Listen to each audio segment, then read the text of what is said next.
Yes, I guess we are doing a lot, yeah, I can spend quite a bit. My cipher can eat 2 every turn to get letters from the get aura if I wanted.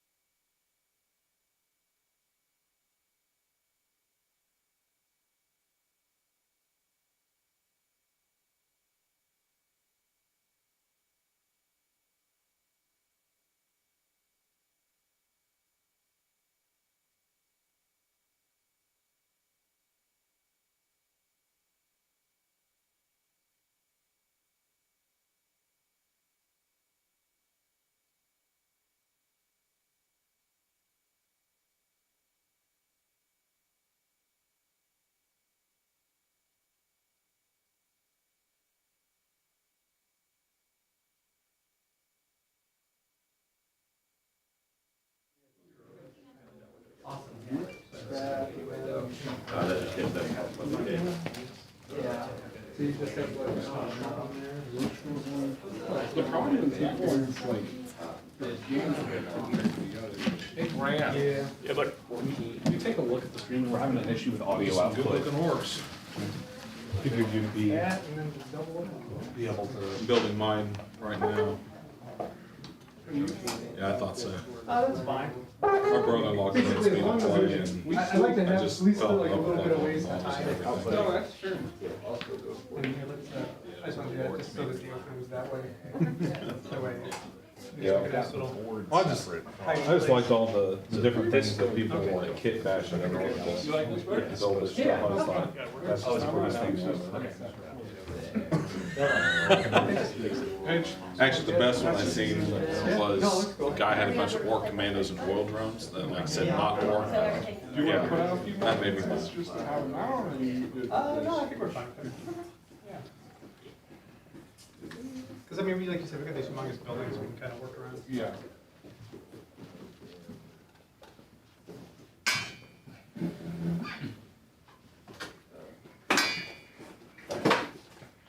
They're in the building, right?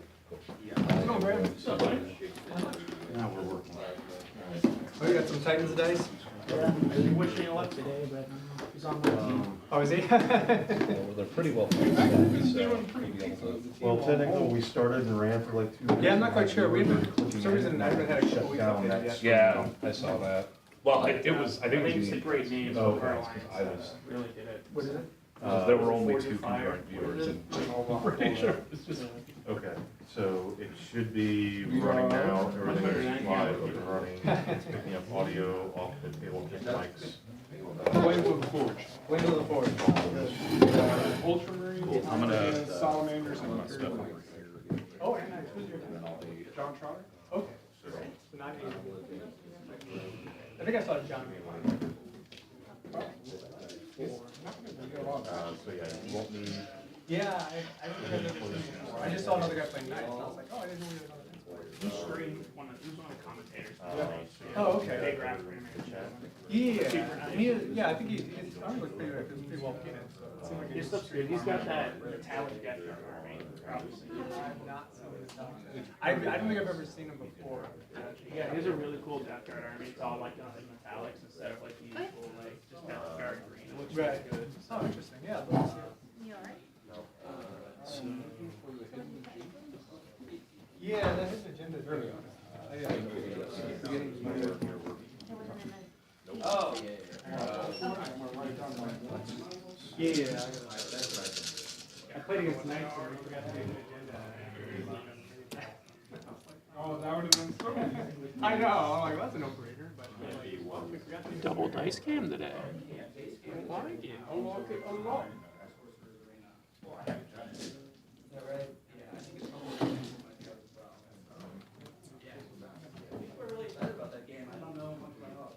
Did you have a terrain roll set up for this, or are we gonna talk that one out? Yeah, talk it out. yeah, if you guys want to go ahead and start talking about terrain and everything else, Chandler, whenever you're ready. Yep. I am doing my final socials now. So what's your army look like? Here, I'll let you look. You can check out each other's armies before we decide. just in case. You know, I'm paying for the hidden agenda. Oh, really? Oh, because that All right, way Nicholas, you you see ready? stuff like that. Stuff like that. Okay. Well, I won't bring the good stuff. Actually, I'll just go see this. Lemons on their long ends on this one, right? Yep. On these sides. Yes, sir. Cool. And then so we've got 2 dice trays this time, so make sure you're using the dice trays for rolls. Yep. You know, What do we want to call? Let's talk terrain real fast. I appreciate it. 4 outbuildings obscuring. heavy. Well, yeah, if you're behind it, you can't be seen unless you're Titanic. If you're in it, you can shoot out or be shot. You get the +1 to your save. You want to call this stuff ruins. So if you can see it, you can shoot it. What do we want to call this? Difficult. You want to call this difficult terrain? Is that like? That's the -2 movement. Or do you want to do? You want to call it just a big thing of ruins? So it's if you're on it, it's +1, or you just want to leave it as it is and just leave it as a big giant terrain piece. Like blocking all, like line of sight blocking, or I don't know. I would need a second opinion. Chandler, we want to do center line blocking or no? Is that your intention? Yeah, I would say center. Anything shorter than the? You want to do anything shorter than the top of it, or do you want to do it anything? Let's just do all of it except for Titanic, obviously. how about to the center big square you can't shoot through? Anything outside that line of sight wise is That works. Yeah, if you're on it, you're shootable, but you also get the +1 to save. you gonna do -1 to hit? You want to do a -1 to hit? Do you want to? Or is it too much? That's up to you, man. That's With the terrain on the terrain. what's up? With the terrain on the terrain. Oh no. You want to do if you're behind it, you can't be seen, but if you're touching it, you're shootable, just like we do with everything else. Okay, that works for me. Over this way. Yeah. Well, yeah, if you're touching it, so if you're touching it, I you're mean shooting. we're playing this way. Right? Oh yeah, we're coming in this way. Yeah. Yeah, you want to make it -1 to shoot in there? That's fine. We can do that. That works for me. So if you're touching it, you can be shot or shoot. You take a -1 to hit. You get +1 to your save. Works for me. You want to just call these same thing? You're touching it. It's +1 to save. Sure. That works for Like you. cover. Yeah, just get you the +1s. And you just want to. What do you want to call these orbs of fun? Who's that? Just- NPC things we gotta fight to, or just No. So it's anything in like basically from like here to here, like from here this way, is a debris zone. So if you're in there, we have to roll d6s, and I believe there's a whole slew of like we can get things dropped on us, or we get a -1 to hit, things like that. Something about like a void ship crashing. I don't know, semantics. So. All right. Cool. You want to roll for deployment? if they want us to do that. Do you have enough room to deploy your Titanic back there and your stuff? Did you want to move anything forward or back, or? Is our zone? Yeah, zones are going to be like from here, I believe. I don't have the mission pulled up. There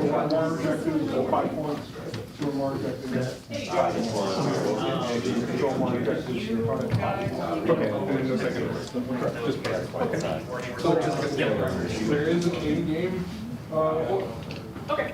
option, or like is there a bonus?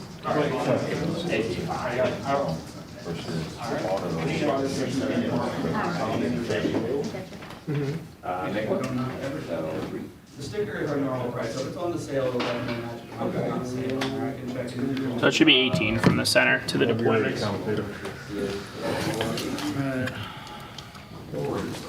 So Oh, wow, to get a bonus. it's 2 inches back from these, basically, or 4 inches back from the center of the objective. And is it? It should be 18 from the center. So that's, Okay. yeah.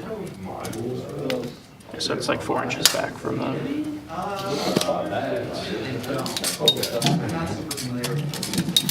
Sound good?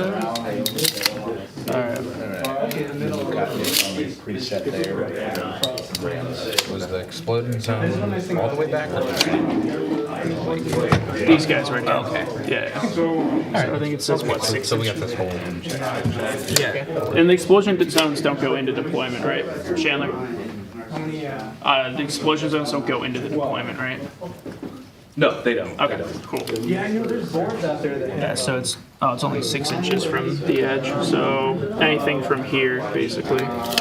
Welcome back, everybody, to week 6 of our narrative league. This week, the thread of fate. We are excited to be bringing you tonight's match with Graham Tevis playing the Iron Hands versus Nick Elief playing his Orks. It'll shuffle D3. Players right now are just kind of going through the pre-game motions of talking through rules, determining how they are going to be utilizing their terrain this week, as well as going through the various rules that their armies have. Let you know straight up front that Nick and Graham have been playing together for a while. In fact, Nick is the one who taught Graham how to play the game initially, so they are very familiar with each other's armies and all of the different tricks that they will be able to pull on each other. The theme of this week, of course, is the thread of fate. For those of you who've been following along, you will know that the players have been playing in an ongoing storyline for this narrative league, which has culminated to this event, the firing of the Soul Thread, a powerful psychic artifact that they are hoping to use to close to trap a powerful warp entity coming out of the Malfactus. As a result of the attempted firing of this weapon, this entity is crawling its way out of the warp, and as a result has destroyed the fleets above. In this game type they're going to be playing, there will be raining large chunks of spaceships and space hulks and starships that have been caught up in this massive psychic ripple that has been sent out, which is going to be denoted by those zones where you can see those smoke plumes popping up. So any models that are caught in those zones at the top of each round may take some wounds or may be bombarded with shrapnel, which will affect their ability to shoot. Additionally, with that, anyone who deep strikes within those zones will not be able to charge in the same round that they deep strike.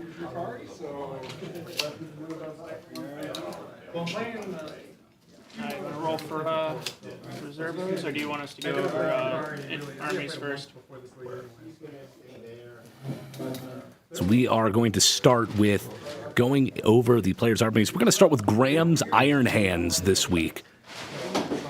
You can see there Graham has assembled a fairly sizable Iron Hands force, and on the far right, you will see that he has brought a falchion tank, something that you don't exactly see very often, really in any games of 40k. The falchion tank is essentially the Space Marine version of a Baneblade, a massive, more like a fortress on treads rather than a conventional battle tank. That falchion has got the twin volcano cannons on it, which are designed specifically for taking down Titanic units. Definitely interested to see that in combat. Next to the falchion, you'll see the Impulsor, which Graham's going to be using as a transport to get his models up the board. Additionally, Graham is running a pretty typical list for him. So he's got the Primaris Intercessors. He's got the Infiltrators as well. He's running a pretty standard Tech Marine, which you'll see in most Iron Hands lists, given that they love their Tech Marines and they love to field their vehicles. Basically an auto-include. And then he is also running Iron Father Pharaohs, the leader of the Iron Hands chapter as it exists currently. In the back, you can also see some of Graham's favorite units to run, which is the Primaris Eliminators. Really interesting unit for those of you who've been following along with the kind of the 9th edition meta. When they started, Eliminators were pretty considered to be low tier, but now with a recent points drop and the rules surrounding cover, they have become a nasty little unit to be reckoned with, especially when in the hands of the Iron Hands themselves, since their sniper rifles are considered heavy weapons, which benefit the Iron Hands specifically. And I believe Graham is also going to be running with some aggressors today, so he's going to be having, all in all, a pretty well-rounded list. Wild card, I think you'll see, is that Fire Strike servo turret, something you definitely don't see in a lot of games. The Fire Strike is definitely what one might refer to as a fluff pick as opposed to a competitive pick. And then he is also going to be running a squad of the Assault Terminators with Thunder Hammers and Storm Shields. Definitely a solid melee option for this game. Next, we're going to be moving along to Nick's Orks. Nick is, of course, returning from week 2, where he faced off against Jack McMullen, who we also saw last week playing his Leagues of Votan. But this week, Nick is going to be bringing an Ork force to bear. You can see a pretty interesting little Ork army there. I say little as in it's actually pretty big and meaty. Nick is running a pretty interesting list compared to lists that I've seen him run before, but especially for this game, since the players had talked before the game and they knew that they wanted to bring out the big gun. So to meet Graham's falchion tank, Nick has decided to bring the mighty Gorkanaut. That is that large yellow model in the back of the board. Next to the Gorkanaut, it's going to be flanked by a Squigoth, a giant dinosaur, which I'm going to wager Nick's going to load up with some rocket boys who will be able to fire out of that top carrying section. I wanted to bring special attention, though, to a model that Nick is bringing for the first time, and that is, I believe, his Dakajet, or is it a Wazbomb blaster? Nick's been working on this for a while, so if you actually look closely, you can see the spring-loaded Ork popping out of the ejection seat.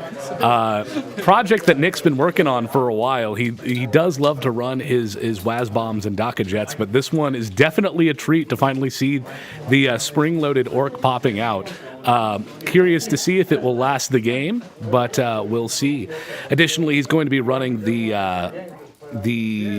Def Rolla with the kill cannon on top of it. Going to probably be loading that up with some boys. And then he has opted this game to run with the War Boss in Mega Armor as opposed to running Gazgul. He was thinking about it, but given the points cost of Gazgul, it was probably the right decision to switch out and run with the Mega Armor as well. Rounding out the rest of his army, you can see kind of the very typical green skin horde. You've got some boys, you've got some grots, you've got some knobs, and you got some storm boys, all coalesced and ready for a big ol' wah. Oh, and we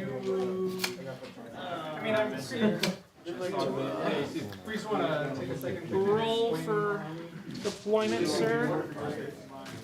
Hopping over to the objectives for this game. So in this game type, they are actually going to be fighting for that center control of the board, which we have dubbed is the Soul Thread, that large platform that has the portal opening up on it. That is the power of the Soul Thread. Surrounding it, you can see the 5 objective markers. That's what the players are going to be fighting over. This is a very straightforward game with a twist.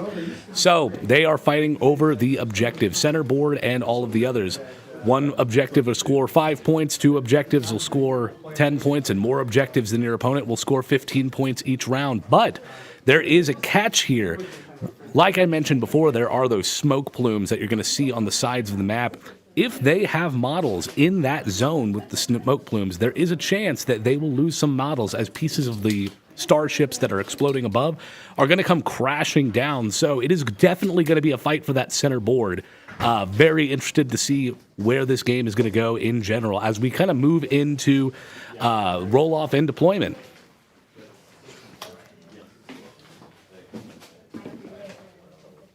All right. You first, sir.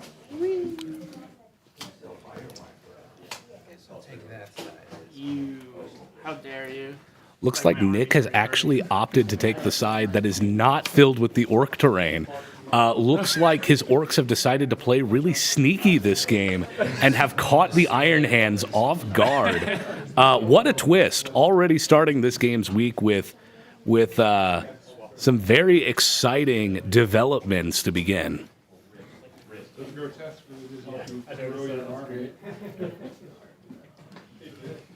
Anything in Deep Strike first? While they're starting to go, they're going through declaring their deep strikes. One of the interesting rules that is also in effect during this game is that the deep striking is going to have one caveat to it. If a unit declares a deep strike within the realm of those explosion markers, then they cannot actually charge out of deep strike. So really going to be a big focus on that center board, And the Gorkanaut. like I said before. So something definitely to cost you consider. I CPU know to do that that? Graham is going to be, probably deep striking his Terminators. I know that Nick has the capability to deep strike the Gorkanaut. And he's going to opt to go ahead and deep strike it. Definitely an interesting move. I don't blame him for taking that move. Again, that Falchion tank is designed to hunt Titans, which the Gorkanaut is very much a Titan. So probably a wise decision at this section of the game to opt for that instead of starting it on the board. And that brings up a pretty good point for those who are familiar with the game or those who might not be familiar with the finer points of the game. Something to kind of keep in mind is the importance of deep striking is not just to try to catch an opponent off guard or try to reinforce an objective later on. Yeah, so a key component of deep striking is also to protect the unit until it is most needed. And with the Gorkanaut being such a big deep strike for priority unit, it's going to be really important that Nick does keep it alive until it's going to be able to either get into melee or get off the volley. As he's not going to be guaranteed with that in the first turn. Both players have decided that center pyramid that's got the soul thread on it and that center objective, both players have already opted that it is going to block true line of sight. So even though the models might be taller than it, they have opted that it is theoretically infinitely tall and cannot be shot through unless the model does not need to draw a line of sight to it. So definitely going to be interesting as you're going to really have two main firing lanes which are going directly through those danger zones with the explosions. So that's something to kind of keep in mind. -5. Declaring my transports to Blade Guard again and the Judicar. And just like that, we have our first person in chat, Tommy the intern. How you doing today, man? Haven't seen you in a minute. Glad to have you on the stream. Tommy, how are things in Tennessee? 14 and then we reach 8. I'm going to...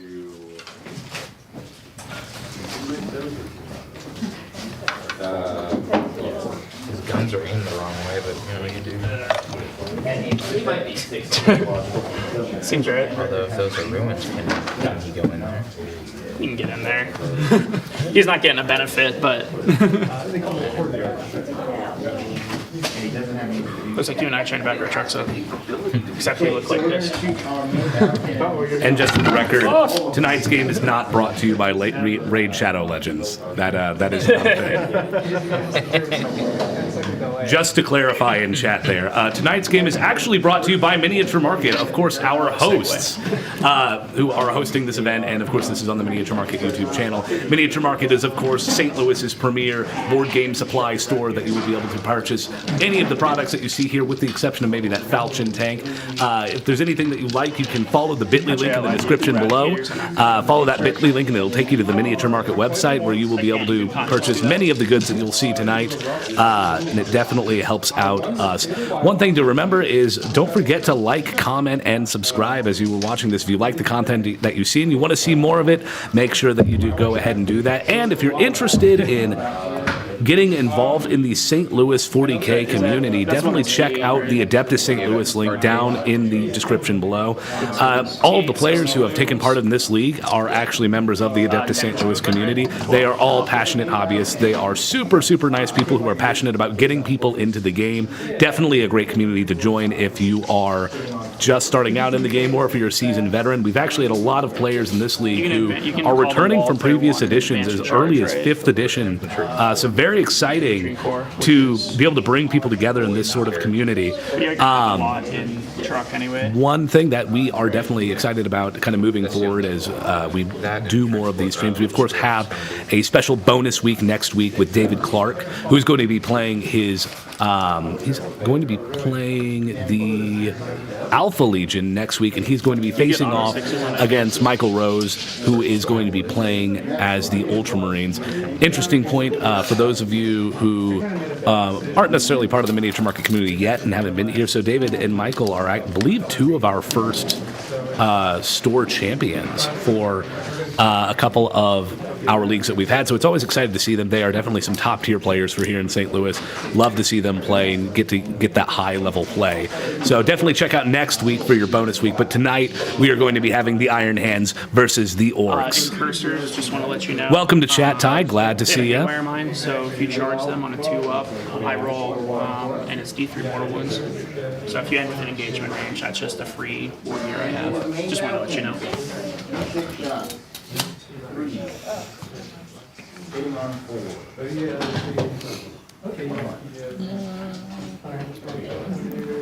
And as we go into the first turn, show some love in the chat. Tell us who you think is going to win. Is it going to be the Iron Hands, or is it going to be the Orks? I'm going to be totally transparent with you all. I really think that the Orks are going to take this one. Like I said before, Nick is the one who taught Graham how to play this game, and I don't think that we're going to see the student overtake the master, but such is the drama of 40K, seeing what could come from that. We're going to be getting a poll in chat so that you can vote for your favorite army here. Definitely interested to see how this game goes, and excited for, of course, our signature miniature market WA that will inevitably be declared. When you hear Nick declare the WA in chat, he will probably yell. And viewers at home, I would recommend that you yell along with him.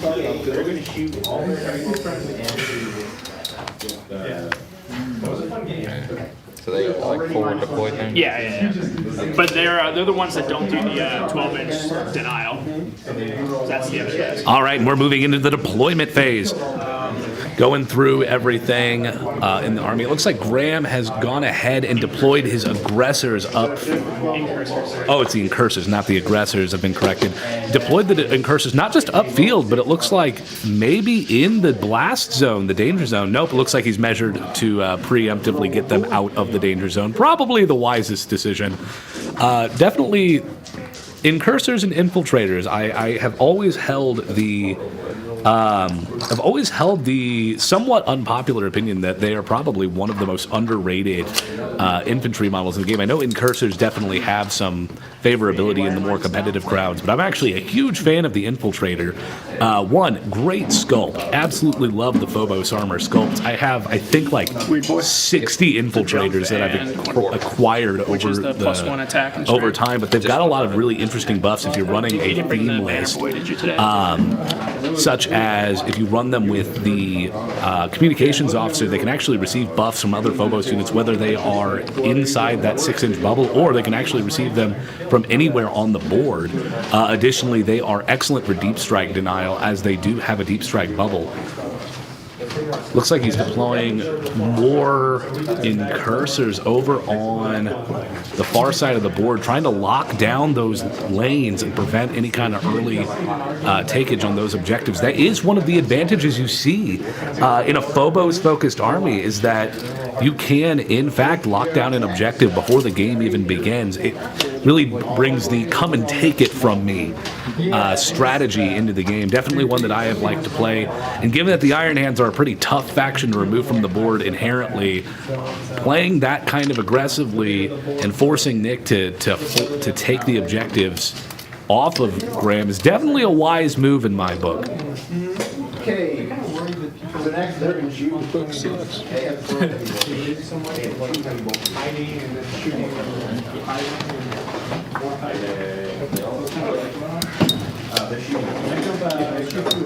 Welcome to chat, John. And it looks like we've got Justin in the chat tonight. But Justin's here. Justin's sitting right next to the table, and yet he supports us in chat. He's in there. All right.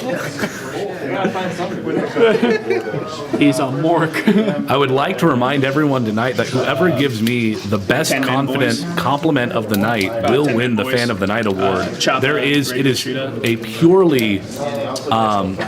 is a purely metaphorical award. There is no actual value to it except for my undying love and affection.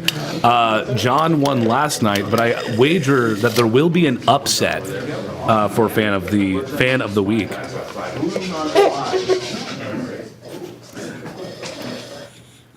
Billy, that's savage. That is an absolute savage thing to say. But to your point, the falchion tank doesn't actually have a turret. It just, whatever direction it's pointed in, that's where that gun's going to go. So Graham is going to have to point his tank in the right direction if he's going to do any damage. Nope. We're going by Arc of Fire rules, right? Yeah, right. Mission for tonight? To clarify that comment, 9th edition 40K does not actually have arcs of fire. You generally will just measure from any part of the hull. So facing in 9th edition 40K doesn't actually matter when it comes to that. So Graham can technically point his tank in any direction and it won't matter.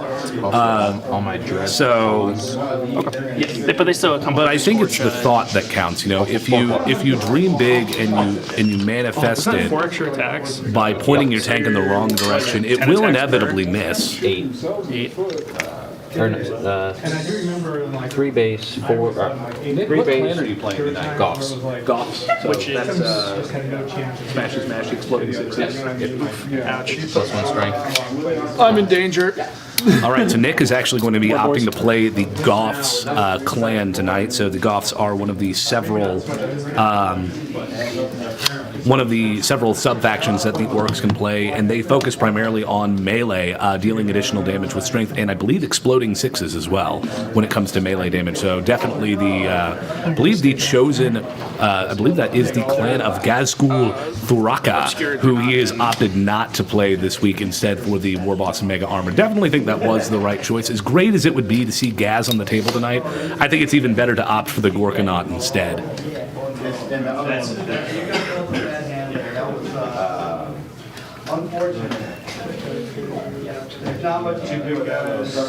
For the record, just comment in chat. I do not take bubble baths. I shower because I'm an adult. We've all been there. I mean, where's he even gonna jump? He can go anywhere on the board. Yeah, he's gotta be within. You can do it within 9 of anything. So I'm just trying to keep the gaps between my cursors and my. Because he can, if he blogs territory, he has plus, or he can advance and charge. So You guys can deploy this far. Definitely seeing that orc mob assemble. So one of the things, I think I mentioned this in previous weeks, but it is something to kind of go back and mention. So pretty much same. they don't actually know who's going to take that first turn, who's going to actually shoot first. So there's sort of 2 different philosophies that one can take when deploying their army in the game. You could take a really aggressive approach and hope that you get the first turn, but if you don't, and you lose out on that gamble, there's a really good chance that you can put your army outside of an ideal position. On the flip side, most people tend to play a little more conservatively, keeping their models behind as cover as much as possible, with the hope that really the bulk of the shooting will happen in the second turn. Now, obviously, in general, you're never going to be able to totally hide your army completely, so that's just something to kind of keep in mind, especially the way that we've set up the board today.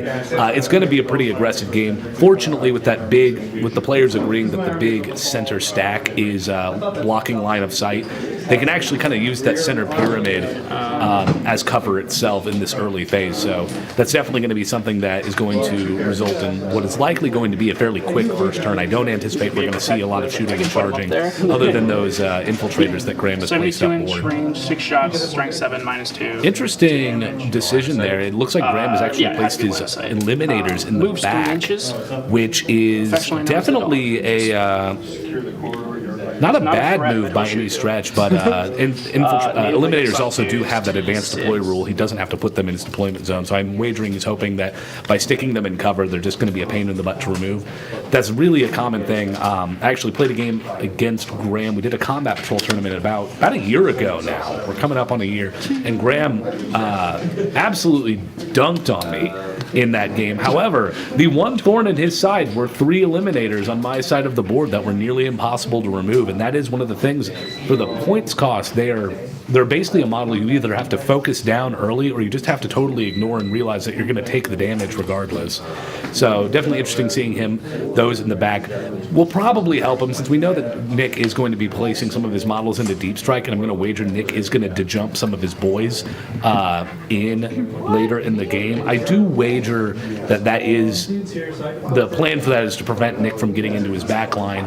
Very common strategy if you've ever played against Nick is that he does like to de-jump, which allows him to take his orc boys off the board and put them somewhere else on the board, as well as Deep Strike in his Death Dreads, which I don't think I saw his Death Dreads this game, because again, I think he's just opting for that Gorka. Oh, he is running the Death Dreads. He's running 3 Death Dreads tonight, so wouldn't be surprised if he Deep Strikes those in. Each of the Death Dreads are going to be running with 4 claws, so they're going to be definitely a big melee threat this game. very important. See y'all next time. No. Welcome to the chat, Ocarina Hype. To answer your question, yes, we do actually have the Dormammu portal, which is not a 40K model, but it actually worked out when we were talking about how we wanted to lay out the board to match the narrative this week. We decided that we were going to use something that kind of looked like an ethereal portal to kind of match the tone of how we've set up the soul thread.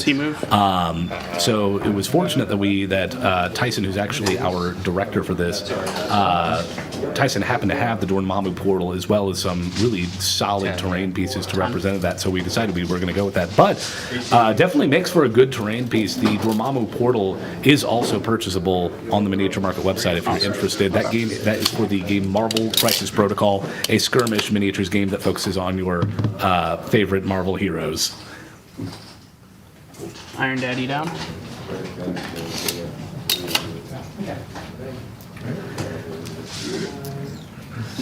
I forward deployed a unit. They're within range of that objective. That is a really good point about the orc deployment. You will frequently see that with certain armies, orcs being one of them, orcs, Tyranids, even Imperial Guard from time to time, because there's just so many models. Instead of very strategically placed models, a lot of times you just got to dump it out on the board, handfuls at a time. Meat stick, pretty much. 2 upstate. Welcome to the chat, Chad. He's like strength 8, -3, flat 3.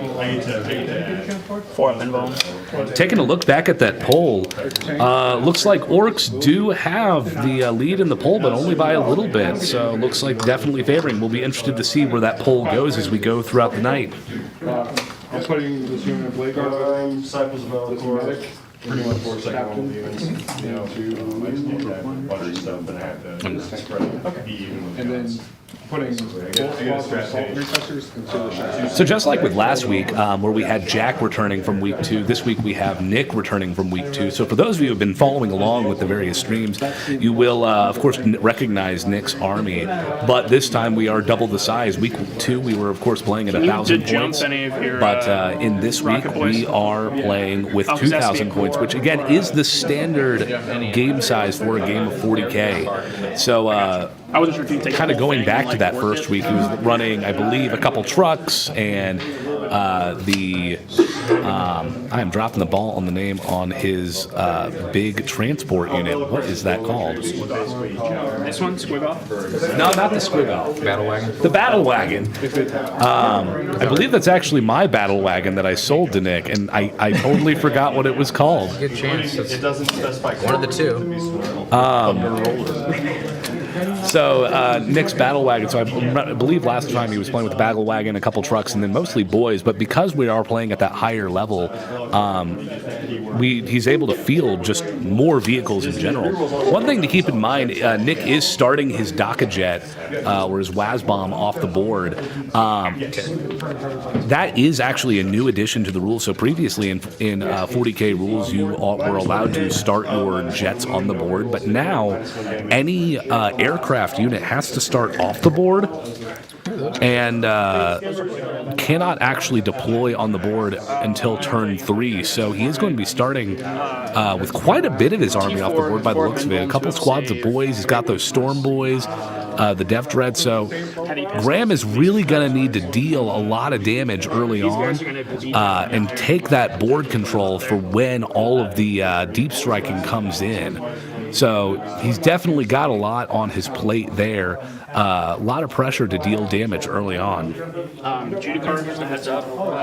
He has the ability that within 3 inches of him, he can... Thank you, Tommy. I do, in fact, bench press 400 pounds. I am a beast.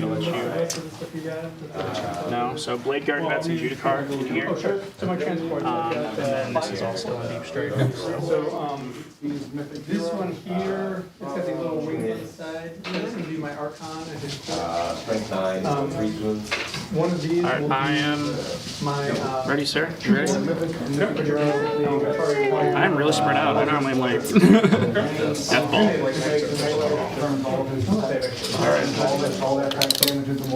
And then the other Ready? one.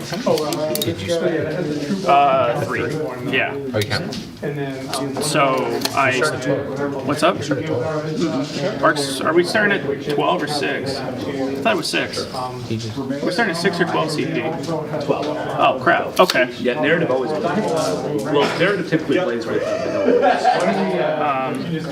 So good point of clarification there for the players. Narrative play exists kind of in a really interesting nebulous place when it comes to actually determining some of the rules for the game. CP is a key component of the game, but narrative play typically one will actually play the game with what's known as vanilla rules. 40K is, as an edition is released, Games Workshop goes through and balances rules going forward to make sure that it makes for a more interesting, more balanced, more fun game. And one of the changes that has happened with some of the Grand Tournament packs is that the usage of CP has been adjusted. With that, we are moving into the roll-off. Players are going to be going, and we're going to see who's going to go first. What do you want first or second? Don't you have to go first if you want? Yeah, I'm just saying, what did you want? Right? I got 2. You're going first. Shit. Looks like Nick's going first. He is going to have the beginning, and players are shaking hands, and we are starting the game. I'd like to dedicate this game to my Lord and Saviors, Gork and Mork. True to them, anything is possible. So. Insult you in binary.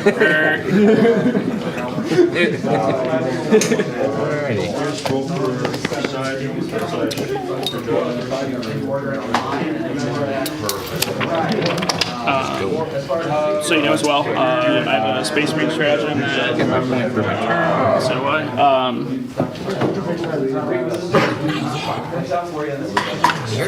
Taking another look at the board, looks like Graham's also starting quite a bit. He's actually running with Reavers. That's what A bold pick. Reavers, not a unit that gets a lot of love, but maybe we will see them turn the tide this game. Space Marine stratagem that if you come out of deep strike within 12 inches of a unit, I can use of any unit. I can spend 2 CP and shoot it. So just a heads up with your. Good point of sportsmanship right there. So something to always consider if you're going to be jumping into a game of Warhammer 40K, any kind of gotcha strats, as the community tends to call them, stratagems that may be, for lack of a better way to put it, something that might not be aware of that you can pull out at any time that may radically change the game or may have adjusted the way someone would play if they knew that it was possible. Space Marines have a pretty legendary strat known as Auspex Scan. Since it looks like this game is going to be a very deep strike heavy game, very important to mention Auspex Scan. Essentially, if a unit deep strikes within 12 inches of a Space Marine squad, Graham can spend 2 command points and shoot as if it was the shooting phase. So definitely something to mention, because that can and will adjust how Nick plays when he comes to drop things in.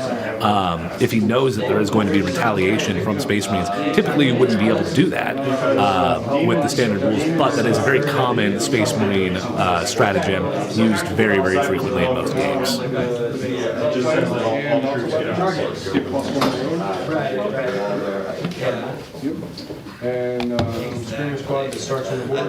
So for those of you who watched last week, one of the conversation pieces that we actually had regarding some of the matches is that there has been a theme with these.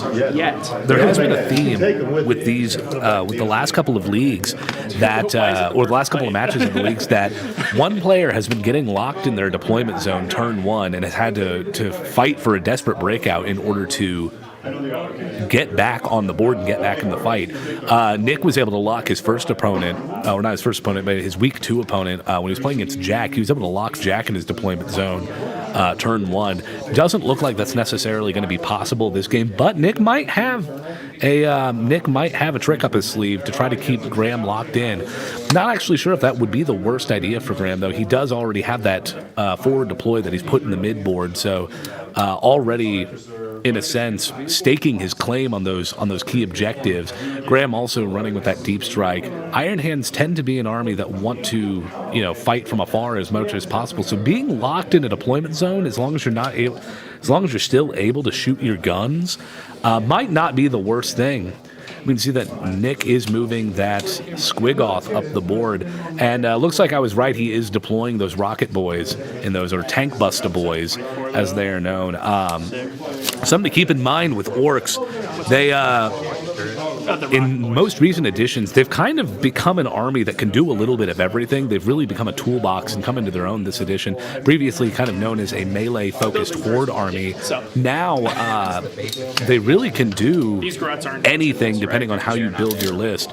One of the things to keep in mind with those tank bustas, most of the time, Orks are not exactly great at shooting, but they have a volume of fire, so they may only hit on 5s and 6s, but a lot of times they're rolling twice as many dice as another army might roll.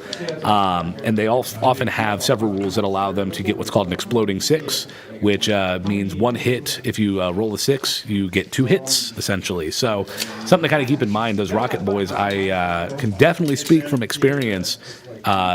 When they are in a transport is when they are most deadly, because you have to destroy the transport before you can actually get to the Rocket Boys on the inside. So they're going to be firing out up to, in theory, 30 rocket shots every round, with an average of usually between 14 and 17, which is still going to be absolutely devastating to any infantry or vehicle model. On the back guys there? It's the obvious one. I need a 6.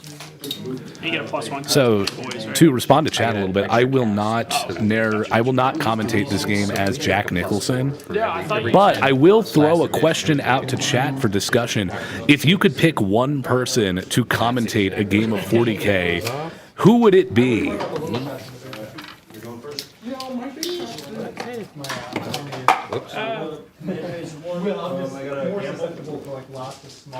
And they would have an aura of -1 leadership. Combat attrition. Looks like Orks are pulling ahead in that poll. 60% to 40. Yeah, rolling dice like Orks. I keep for Orks. Okay. So, let me go through my. Lets me activate a I don't know, variety. I want to start. I just like the card. Okay. No, they just Moving on. So that successfully went off because I got 20 boys around me. I'm going to do my second cast of the jump on them. Demons rules, their saves are around the 7. That's what it is. I can't make it better. I can't make it worse. Yep. Deep strike. That'll do. Was that jump? Yeah. All right, and with that, Nick has cast his psychic power to jump. He is going to be moving those boys way the heck up the board. We mentioned to jump earlier, so he is going to do what he can to try and get those boys up board. So he started them in the backboard, deploying really conservatively, but with that to jump ability, he's going to be able to throw them anywhere on the board as long as he's at least 9 inches away from Graham. Get the -1 to hit and +1. Graham is mentioning that he is going to go ahead and... We're going to be fine up there I'm anyway. either going to go on that. It's going to be a 1. Graham warning Nick that he is going to use that Auspex scan if he gets it anywhere near his infantry.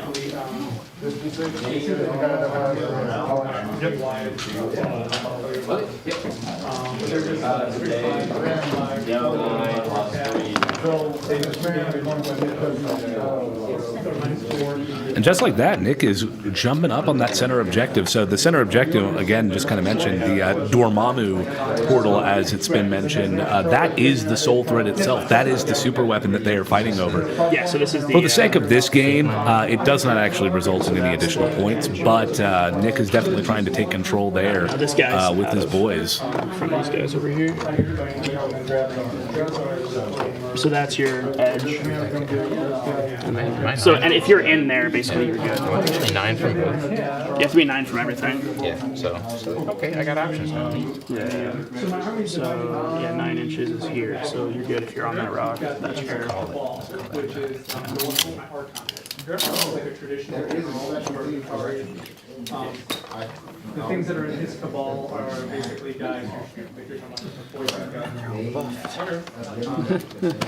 And just a reminder to everyone, if you like what you're watching today, don't forget to like, comment, and subscribe for more content. We will, of course, be returning next week with Mike Rose, who will be playing his Ultramarines, versus David Clark, who will be playing Alpha Legion in our bonus 7th week. They're actually going to be doing the 5th week game, which for those of you who tuned in last week will know is the Tempest of War, a fan favorite here. Fan favorite here at Miniature Market. Definitely one of the most fun game types to go ahead and play, or to play within the 40K 9th edition rules set.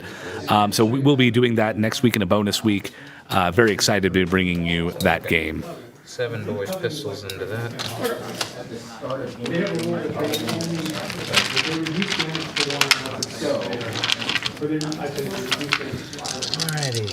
Vince McMahon Hitting on 5. commentating 40K, definitely an exciting choice. I once heard the 40K universe as being described as if Star Wars had been written by Hulk Hogan, and I don't think that that's far off. That's not a terrible way to describe that. I dropped 2. How much damage? 1 per. 6s. So he's alive with 1.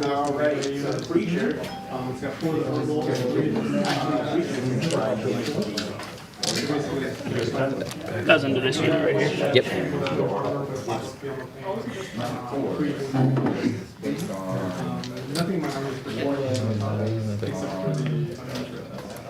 Oof.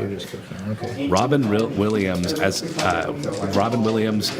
a narrator for the game. Fun fact for those of you who might not be familiar, Robin Williams was actually a big fan of 40K and Warhammer Fantasy back in the day. Had a sizable collection. He didn't do so much as playing, but he loved to paint the models. Was really into the lore. Big Tolkien guy, which led him into the 40K and the fantasy realm. So, fun fact about the late and great Robin Williams. Brings up another really good point. There are actually a lot of celebrities who are really into 40K. Fun fact, the Raven Guard chapter actually had a cameo in, I believe, everything from the Battle Wagon. Episode of South Park 3 weeks ago, as Trey and Matt Stone are also big 40K players. Within Token's bedroom, he has a Raven Guard poster, so exciting there. And then, of course, we have Henry Cavill, the Emperor himself, who is the world's most famous Custodes player. Nope. Okay, nothing. And a miss. Second batch. 5. 1 again. That was disgusting. Wow, you hate to see it. No hits. This one has all the rocket. On 3s. Jeez. Definitely a rough opening volley there. Kill cannon. Heavy D6 shots. Wow, you hate to see it. I will speak from experience, though. Nick's luck does tend to turn, so we might see a rough opening volley, but it might come back when it's most needed. All right. Battle Wagon biffed it. If I get there. Which one? That one? No. Oh, I'm gonna whip. It's gonna be 2 shots. It's 2d3. I'm gonna get 2 shots and Tank Busters. All right, we're gonna see how many shots those Tank Busters are gonna get. 10. The Tank Busters into there. No, Tank Busters. The squig off. Looks like the Tank Busters are gonna be firing into those incursors next. Are these the Iron Hand shoulder pads? That Graham has just found tonight's Easter egg. you those? Nick. So something that Nick had mentioned to me at the beginning of the game tonight, and it has just been noticed, is that Nick's Tank Bustas are actually wearing Iron Hand shoulder pads. Tank Busters take souvenirs from what they kill. This is how you have fun. It's lore accurate. It is. So Nick is about to literally fire shots, but has fired shots. Graham calling his victory, swinging for the fences as he has equipped his men, his orcs, with the shoulder pads of Graham's army. Alright, D3 shots per, so I got 10 in there. first vehicle I ever bought had a brand new blade. I'm so excited. I'm like, yeah, and it's like gone. I'm like, awesome. Graham, are you going to sit there and take that? Unfortunately. He has just insulted your honor. That's alright. I'm replying. 24. Holy cow, 24 shots with the tank busters. Like I said, that luck is definitely turning around. Eight. Here comes the hurt. What? You haven't done the hit yet. It's just number shots. That's just number. Okay. I'm gonna transhuman those guys. So. Tank busters are in there. 10? Yeah, and it's over top. 5. We're gonna spend 2 seconds. Do you have squig bombs in there too? Did I say 21? Actually, no. How many shots did I say? 24. 24. Ooh, shit. Okay. Well, 8, 10. that's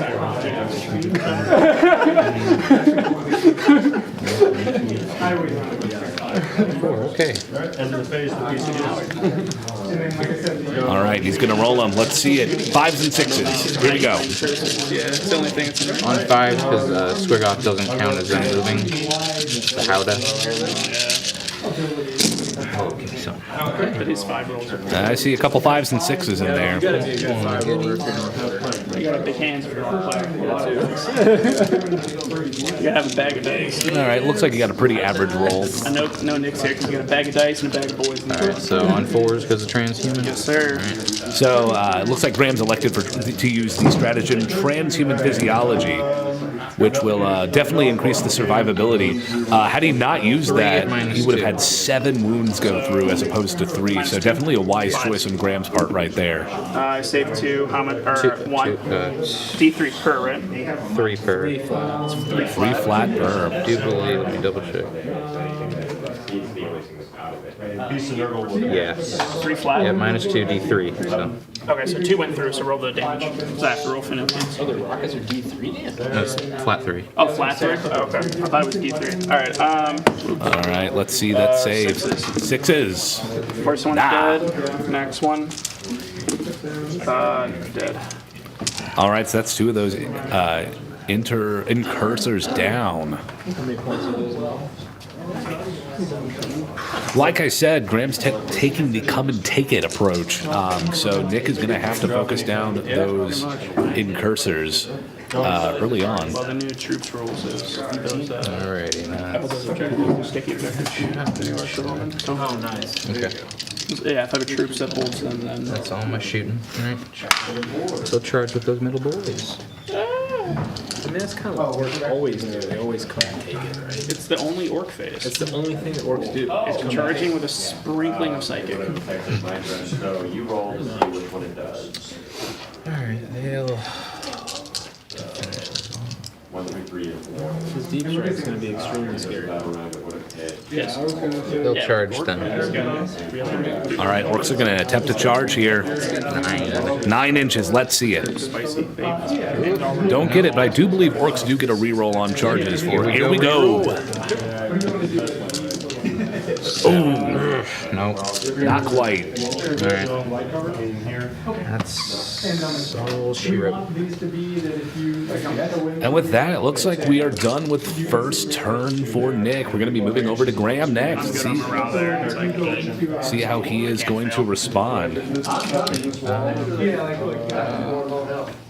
So if he's behind it, you can't see him, but he says a lot of Command phase. Just for reference, there is no advantage in 40K. That would be Dungeons and Dragons. So, This is pretty much command phase, the Iron Daddy is gonna give this +1 to hit. All right, first thing out is that Iron Father Pharaohs is going to be giving that Falchion tank +1 to hit right out the bat. So it's going to be hitting on 2s, I believe, starting out. Definitely going to wager that Volcano Cannon's going to go into that Squigoth, as it's probably the biggest threat on the board currently for Graham. Though he was able to weather that initial rocket storm, it'll be really crucial for him to get the Squigoth dead early, to kill that model early, so that those tank buster boys will be exposed. Again, Tank Buster is not exactly known as being the toughest unit in the game, so you always got to keep them either in a transport or in cover. However, I will say Squigoth is a pretty hardy unit, so I will wager that the between the volcano cannons and the las cannons will probably be able to take it down, but maybe we'll see an upset. Treated as I guess you could just do like a Where it's minus one hit. No question. Probably just gonna yeah, we do that.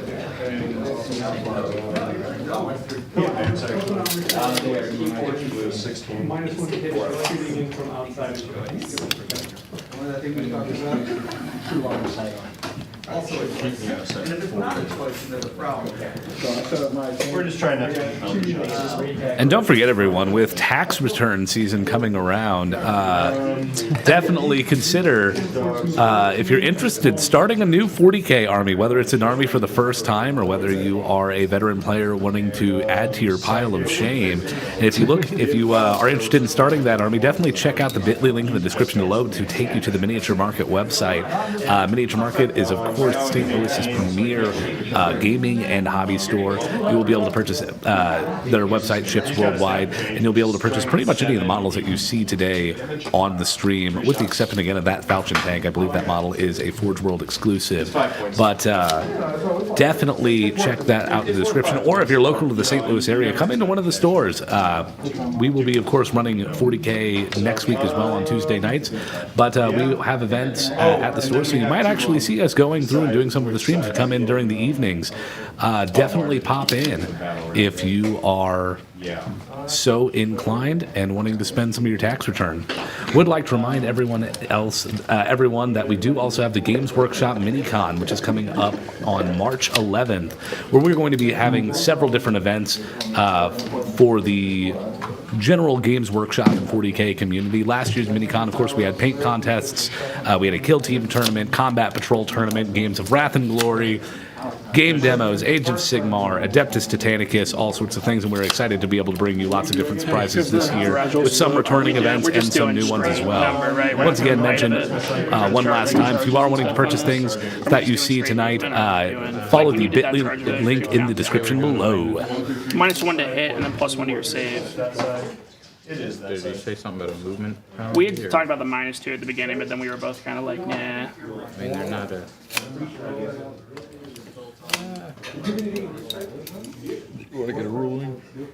Well, I was just wondering because I didn't know if you wanted to do the verticality of the two, because then that would make like that charge. I assure you, I am actually at the store and not narrating this through a Zoom call. But or like, You gotta get in front of the camera to prove it. that night. What do you want to do on that? Chandler's not here. He's I don't have my makeup on, so I won't be getting in front of the camera just yet. Nah, the steps aren't even an inch high, so Yeah, you just Play as if they're not there. yeah. flat. I'm sure you don't mind as someone who charges all the time. Point of clarification that the players are going through right now is that we do have the steps, so the pyramid is elevated. Typically with elevation rules, you would have to measure, in order to move on top of something, you would have to measure the height of it versus the vertical and determine how far someone could actually move. They've agreed that since it is a slanted, Like nudge it. since it is a slanted, they're going to operate as if it was flat for the purposes of movement, so anything can move up it and just use the horizontal distance without having to measure the diagonal or the vertical. Thanks, man, Fuse. So nobody did Commissioning. We don't have anything within 6 of the board edge, right? round 2. And our deployment doesn't count, so. Going ahead and measuring for that danger zone, making sure they don't have any models there for the potential of taking those mortal wounds again. Each round, there could be the possibility that a big chunk of a spaceship falls down and kills something in those zones, so something to keep in mind. So it's going to. They're going to Nice shoot everything come in on, we'll that. have Dread test to shoot or target. So it's going to be 6 shots. Have you played cast match? 3s, rerolling 1s. Yeah, 12 inch Aura, that's enough Aura. Roll 2d6 against Or I your just current roll a bunch of 2s. Shooting with the Billy, you've just given me a great idea. So you've purchased a Storm Raven with your tax return money. Strength 8 and Everyone a in T. chat, what do you plan on spending your tax return on? And is it 40K related? If it is, tell us what it is. 1 at -5. Oh, right, so he's got a word. It's gonna be 3 damage. Okay, I was gonna say, I'm like, I didn't remember Master. Ooh, minimum damage 8. going in there. You have Ram Shack already. Not for this. What's up? I did. That was all 6 shots. They have heavy meltas because Iron Hands. Yeah, they only get 3 shots apiece. Stinks. Eliminators are gonna shoot your thing as well. So first 2 on 2s. You're rolling 1s. So you strength 8 again, so 4s. And I think they're outside of the. Oh, yeah. So 4s. 2 at -4. I'll go through. 6 damage. Ooh, 3 apiece. big damage going in to the battle wagon.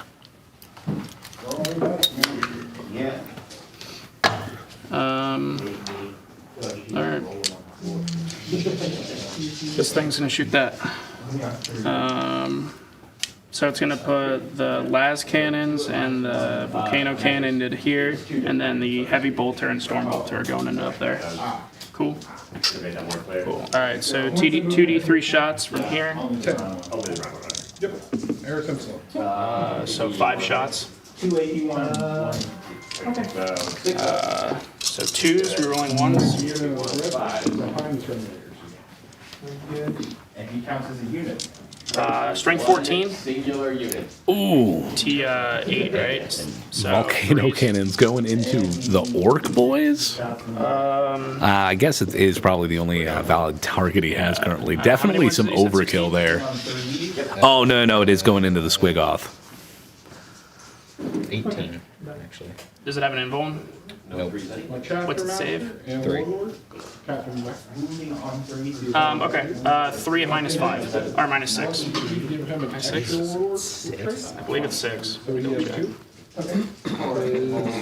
First warlord trait, the quartermaster. Yeah, -6. Big cannons. 18 damage.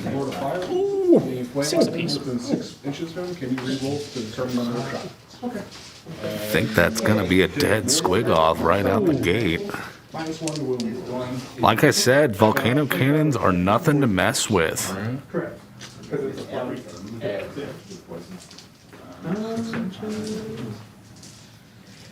You're gonna careen into my anchor. Oh man, He has enraged demise, so he explodes. His guts explode. we're gonna see if that Squigoth explodes. Might take a couple. Oh, well, let's try it Have again. acidic blood. Nope. Nope, no explosion. implosion.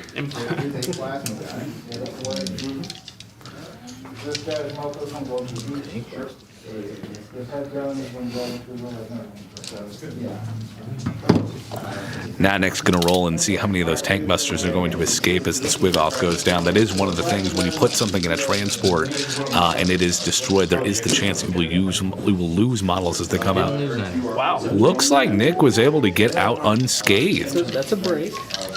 Definitely a good break for him. Losing that Squigoth early on definitely hurts. But with the Squigoth, with that, Nick is able to save those tank buster boys, which again, like I said, those are a nasty unit, especially when you're fighting something like the Iron And Hands. they're not touching the ruins, right? Nope. It's like you've seen. You're good. I just wanted to get a clear intent. Definitely a wise choice there. So because of the embarking rules, he is able to position those tank busters behind that pyramid, which we have deemed blocks line of sight. So that is something to kind of keep in mind there. So that was something Graham was checking. They measuring for player intent, making sure that it is in fact behind the pyramid, so that it is blocked line of sight. That will protect those units and keep them safe as we move into the next turn and move into the rest of Graham's shooting phase. Father in the here. Contender? 5 and 5, so 4s. Right, your T5. Yep. Save the first one. 1 at -2, sir. Yeah, demons in general are going to be 4 up at range, 5 up at shooting. Stormbolter. 4 up at range, 5 up in melee. Siege Fives. demons are 3 up, 6 up. That's all And, his shooting. He's 3 up, 5. The dog is going to shoot your tank boys. Nurglings are 5 up, 6. Avoid everything that can be done. But So 2s, rolling 1s. he might actually be within range of the Nurglings. All right, looks like that servo turret's going into the Orc boys as well. 7 into T5, right? Yep. So 3s. 4 at -2. Yeah, they're below. Into this guys. 4 wins. Yeah. You kill a base and put 1 down to 2.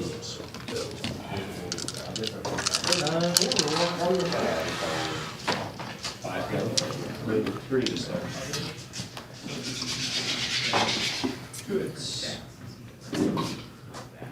This one guy is going to shoot.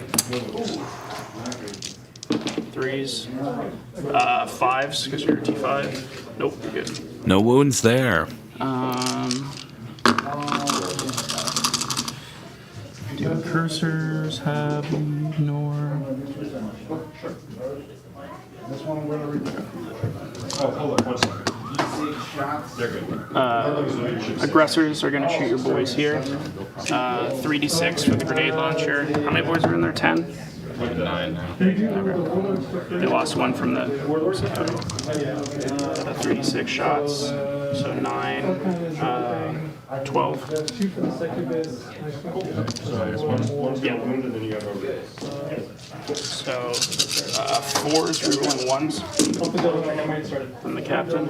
Yes, it does. So 1 save on a 6. And 1 save on a 5. Just kind of a point of clarification here. So, for those of you who might not be familiar with 40K, it is actually a fairly long game, all things considered. So, in a standard game of 40K, most of the time your matches will last anywhere from 2.5 to 3.5 hours. We anticipate that tonight's game will probably go until about 9:30 Central Time, as we are located in St. Louis, Missouri. So, something to keep in mind as you follow along in the stream. This is the back one. Once again, not great, just 6. Old Storm Gauntlets. 4s reroll 1s.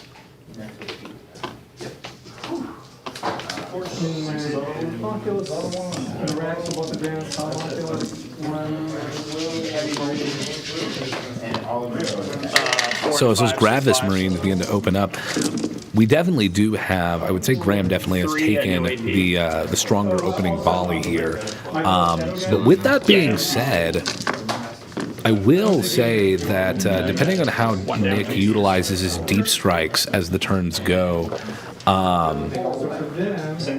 might still be in. Nick can definitely still put some hurt on once he brings that Orkanaut in. He's gonna shoot him. Again, Graham's got his Falchion tank pretty well screened, which is definitely a wise decision. 5 and 5, so 4s. 1. Interesting as we kind of go into this game, like I had mentioned before, the theme of the league has generally been people getting locked into their deployment zones and having to break out. I don't think we're going to see so much of that. What I think is we're really going to see just a lot of clash in the center, and I think it's going to be a pretty slow grinding advance. I think we're going to see, Graham right here doing his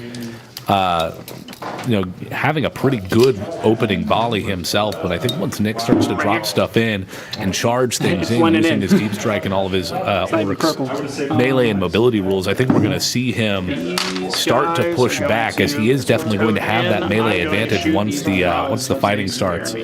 Nick does still have quite a bit of his army in deep strike, so though he did lose the Squiggoth early on, might be a good trade to protect some of those units he's going to bring in later. Really going to depend on how Graham can keep the pressure up. If Graham can keep the pressure, we might have an upset in chat. We might see the Iron Hands take it if Graham is able to maintain this pressure that he's got early on. I'm also at a -1 to hit because I'm touching, so I'm allowed to 3. If you the squad's towed in, the whole thing can shoot. Right? That's for vehicles. It's very important for me to roll 3-4. No, it's infantry too, right? If I don't, I Infantry too can shoot everything. If one model is in it, the whole squad can shoot. I believe so. If they're outside the ruins, they don't have line of sight. We're going to have a quick rule clarification check with the rules for shooting through ruins. Typically, if you are shooting through something that blocks line of sight but can be moved through, which is what we've established the centerpiece to be, typically if you are touching it, you were able to shoot through it, but at a penalty. We were just checking to make sure if it is the full squad, a full unit will be able to shoot through it as long as one model has touched in, or if only the models that are touching are going to be able to shoot through it. Just clarifying that real quick before we move on. Definitely a good catch there.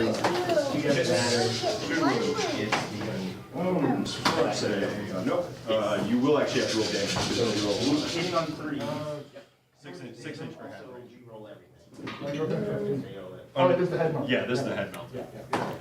All right, so yeah, you do. I want to throw another question out to chat while we're doing some rules clarification here.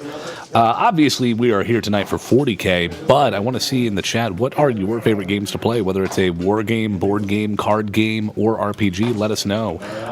Definitely things that you are interested in playing, or maybe things that you're looking at playing in the future. I know definitely a game that I am interested in looking into for the future for the RPG side of the hobby. Definitely interested in the new edition of Monster of the Week, which is supposed to be releasing soon.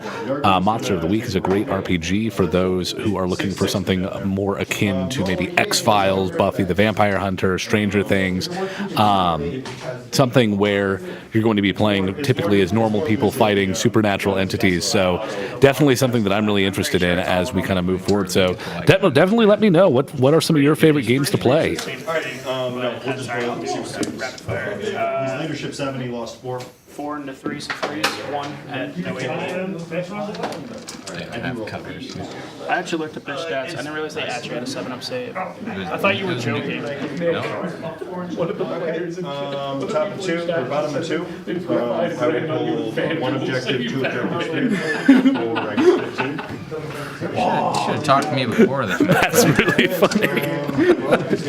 Tommy, that's really funny. Other shooting on there. He advanced 1.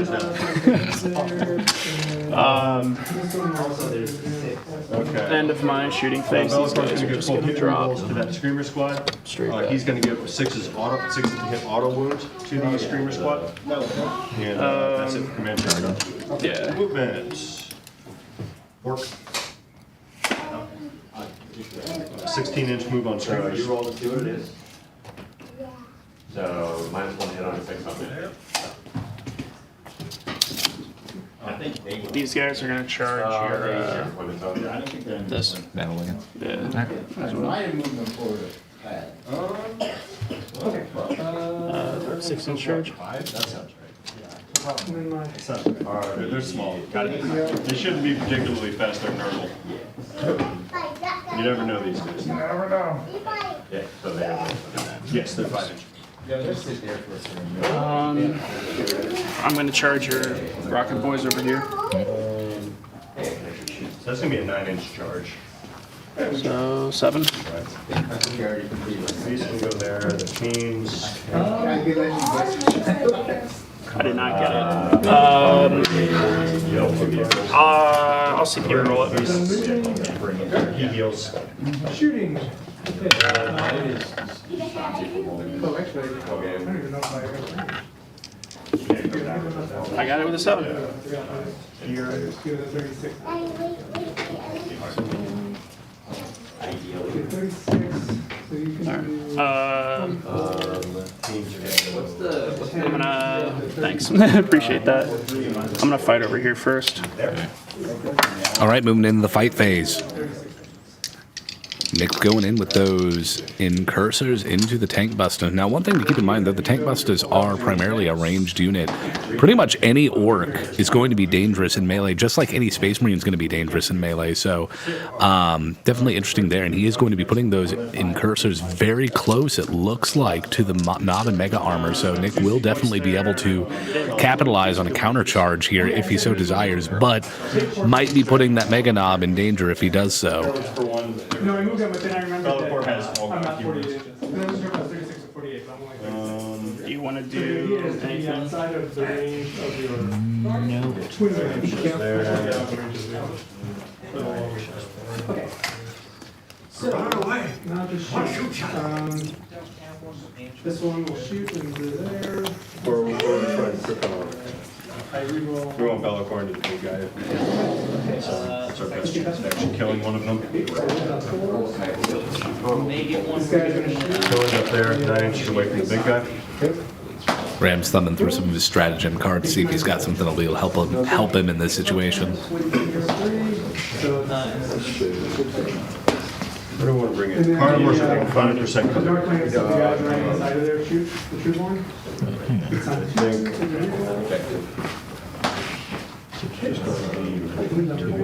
Oh, wait, these two again. Be wholly within 6 of the board. Alright, so I'm going to burn 2 CP on Outside of your deployment zone. the Gorgon's Rage and Mercy's Weakness. Deployed within 6 inches of So, getting... Two stratagems all at once. So an unmodified wound roll of 6 wounds the target twice instead of once. And then Gorgon's Rage means that I can add 1 to my hit roll in the fight phase. So I'm going to be doing that here. Ooh, adding 1 to the hit roll and exploding 6s. Whew. It's going to be a lot. We have a warp locus, so we can just charge off with them. Oh, let me check and see if I. Alright. I've heard really good things about Sentinels of the Multiverse. Definitely look into it. So, 2s. No advance because why not? Definitely recommend the Star Wars RPG, Drewster. Definitely, I've been playing the Edge of the Empire, Age of Rebellion system for pretty much since it came out. Way back when I was still an undergrad. My RPG group, many of which are actually here tonight. Shout out to Tom and Tommy, or Ty and Tommy. But definitely recommend the Star Wars Fantasy Flight system if you're looking for something that is a little more focused on the RP side, as well as the kind of consequences side. It's a really neat system, very easy to pick up. It definitely reinvents the wheel as far as how RPGs function. So if you're used to playing something like Cyberpunk or D&D or Shadowrun, one of those more conventional number system, it does take a little bit of relearning, but it definitely a really fun system to jump into. And if you're not interested, if you want to try a system that's different but aren't necessarily interested in Star Wars, definitely check out Genesis. Essentially, Fantasy Flight made a generic version of that Star Wars system that puts it's basically a toolbox for DMs to kind of build whatever they want. There's also the Keyforge version of Genesis, which is excellent. Call of Cthulhu 7th edition, definitely a classic. Is that like an aura? Got another shout out for Monster of the Week. Yeah, definitely. New edition is coming out. It was supposed to come out this month. It might have been delayed a little bit, but I know I'm really excited to see the new edition. I've got the 2nd edition rules currently, but really interested to see what they do with this new edition. That's with Evil Hat Games. They've actually got a ton of different systems that are all built on the system, on the Monster of the Week system. I think it's powered by the Apocalypse, maybe. But the Evil Hat systems are really good if you just want to jump in and play a game but don't want to worry too much about stat building, and if you don't want to worry too much about building, complicated characters and worrying about optimizing builds and what not. All of the Evil Hat systems, including Monster of the Week and the Fate system, are really good ones to jump into. So definitely second that. Say Hanabi is also an excellent game. Definitely a fun cooperative game.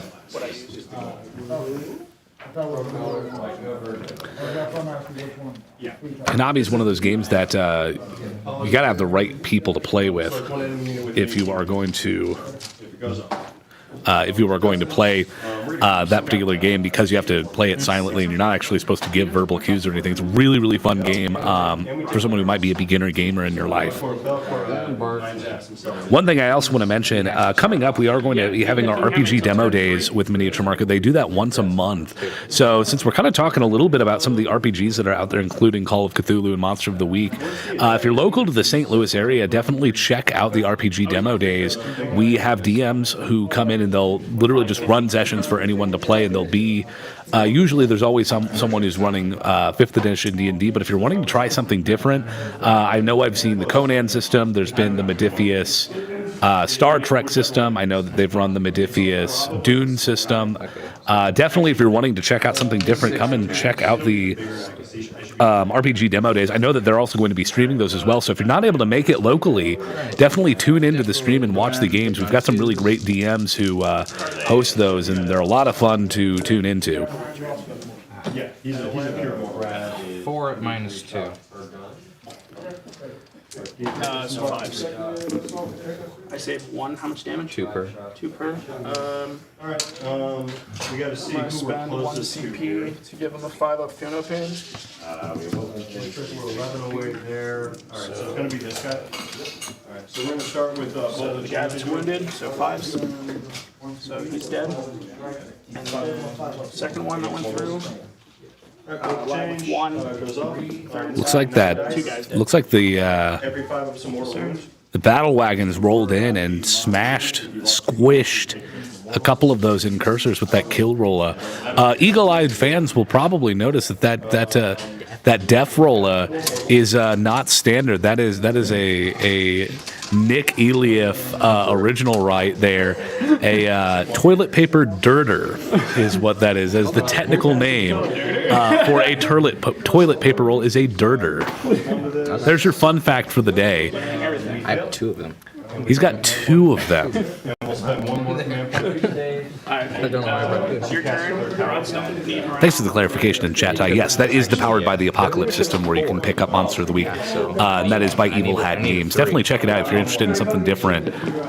Nope. I'm definitely a fan. I know Ty is a fan. And the Rules Light Powered by the Apocalypse system definitely been getting a lot of love lately from the RPG community. I got there 16 left.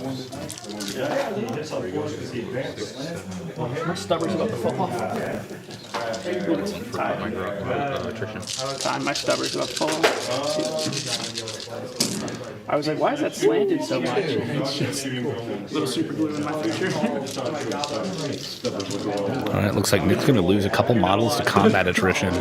So that's one of the things with 40K. They have a system where if you lose lots of models, you actually might have more models run away. And it looks like he did lose some of his grots there to combat attrition. So definitely something you'll see fairly commonly in these games.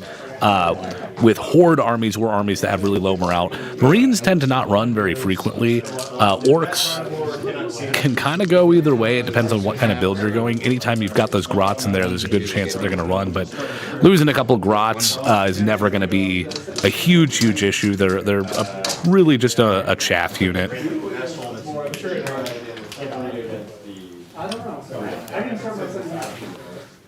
Definitely, since the theme of the night is 40K, if you're an RPG player and you're not necessarily totally interested in jumping into the Warhammer 40K war game, there are actually 2 other options that are available for those who are wanting to start the game and maybe who don't want to commit to a full-fledged, 2,000-point 40K army. There is Kill Team, which is definitely one of my favorite games that Games Workshop has to offer. It's a totally unique system built for skirmish gameplay. Usually you're only looking at 6 to 12 models on the board at any given time, and it plays on a much smaller board. You can play it on a kitchen table, and most games, once you know what you're doing, only run for about an hour. Really fun Kill Team. Definitely a favorite of mine, especially if you're just getting into the painting hobby and you really want to take that time to learn how to paint the models and customize them specially. Definitely take a look at Kill Team. The other game that I would definitely recommend is the Warhammer 40K RPG. The current RPG that is in print is Wrath and Glory. I am a huge fan of the Wrath and Glory system. It does such a good job of taking the massive scale of the 40K universe and adapting it into an RPG where it's still fair, it's still fun, there's balance to the game, but, you know, depending on the tier of play that you play, you know, if you want to play as just the average guardsman, you know, against the world that is incredibly dangerous and out to get. You can play as a guardsman and still feel very human, feel like a guardsman. But if you want to play as a space marine, we ran during the last Warhammer mini convention. I know one of our DMs actually ran a couple sessions of Wrath and Glory, and we played a tier 4 session, which where we were all space marines, and it was an absolute blast. You really feel like it just does such a good job of making the feel of the Space Marine kind of come to life. In addition to that, it does a really good job. If you want to have some of that epic scale combat, there are rules for that are really simple to implement. So definitely, if you are interested, if you're interested in RPGs and maybe the 40K side of the RPG, I highly recommend checking out Wrath and Glory. 100% agree. I almost brought those in 7. Never apologize for being new, Drewster. But yeah, I definitely recommend the Age of Rebellion, Edge of the Empire rule set. I will actually say that in general, the best place to start, especially with kind of where Star Wars is at right now with, you know, the Mandalorian series, I definitely think Edge of the Empire is one of the best places to start and then branch into Age of Rebellion. Age of Rebellion does a little more with the actual organized conflict of the game. The one thing that I will say just totally, genuinely, I was actually a little disappointed with Force and Destiny in general. The Fantasy Flight games utilize the Force in very unique ways. And when I've used the Force and Destiny rule set, it wasn't my favorite flavor of play in general. And this is someone who really likes the Jedi flavor of play. I would definitely recommend checking out Edge of the Empire first. And then branching out into the other systems. I think Edge of the Empire is the most complete experience overall. Oh yeah, if it flies off, it's like It doesn't go off. That's where I'm getting the turn.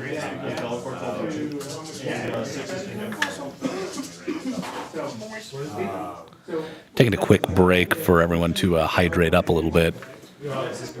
Like I said before, these games can last a pretty long time, so it's a long time to be on your feet, and it's a long time to not have food or drink or anything. So we've actually talked before the game. We were talking about, you know, different kind of modes of play for 40K. You know, there is competitive play, which typically takes about 3 hours if you're playing in a 3-hour game. There's of course narrative play, which we're doing tonight, where we're trying to, you know, keep it at about the 3.5 hour limit. But there is a sort of unofficial tier of play that a lot of people call beer and pretzels play, where you really play at a very scaled down version, but you just really take your time playing the game. It's more about the experience of hanging out in general. So we've got a lot of beer and pretzels player here as well. Alan, welcome to chat. Yeah, no, for those of you who don't know, Magic the Gathering actually did a collaboration with Games Workshop. And it's a really neat thing. I actually got a copy of the Imperium deck. I haven't opened it yet. I'm so on the fence. On the one hand, I don't see myself playing with it a whole lot. I play a little bit of very, very casual kitchen table Magic from time to time. But the artwork on the cards is fantastic. So I'm so on the fence right now, because on the one hand, it is a collector's item, and the collector in me says, you know, hey, don't open it. It might accrue value. But on the other hand, I want to see the cool artwork. Definitely, I've heard that the Magic the Gathering 40K decks are really, really good. I actually think, if I'm correct, right now Miniature Market is actually having a sale, and I think the Tyranid deck is discounted right now. So if you're definitely interested in picking up that deck, I would definitely follow the bit.ly link in the description. I remember checking it this morning because I was on the fence about purchasing it myself, but I'm pretty sure that the Tyranid deck is actually at a discounted rate right now. So definitely go ahead and check that out. We're going to go and confirm it real quick.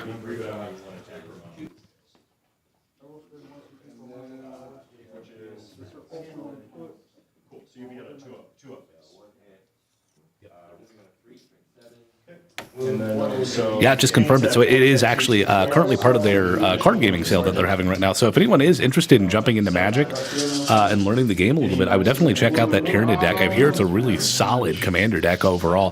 The other one that I've heard is really good is the Necron deck.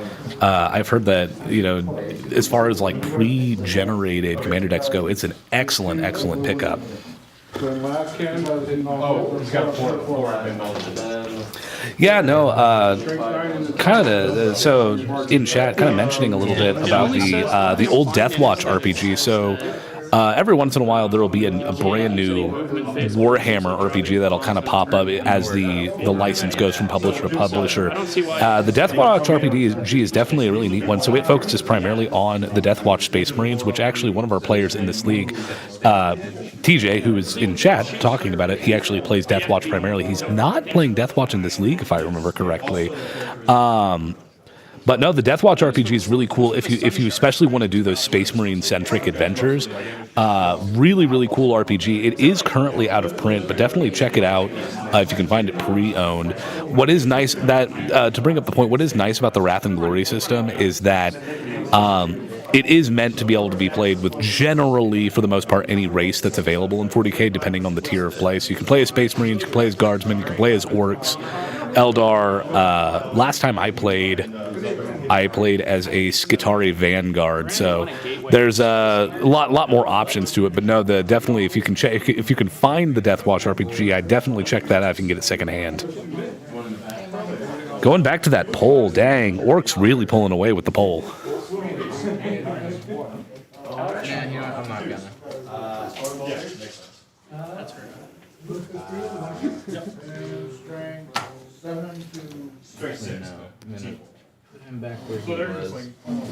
All right, Nick's going to move that weird boy back. That is something to kind of keep in mind, is that you do have to keep your characters protected in this game by wrapping them with infantry. If there's enough infantry, then you're not actually allowed to shoot at the characters unless you have something like a sniper unit. So definitely probably a wise choice pulling him back.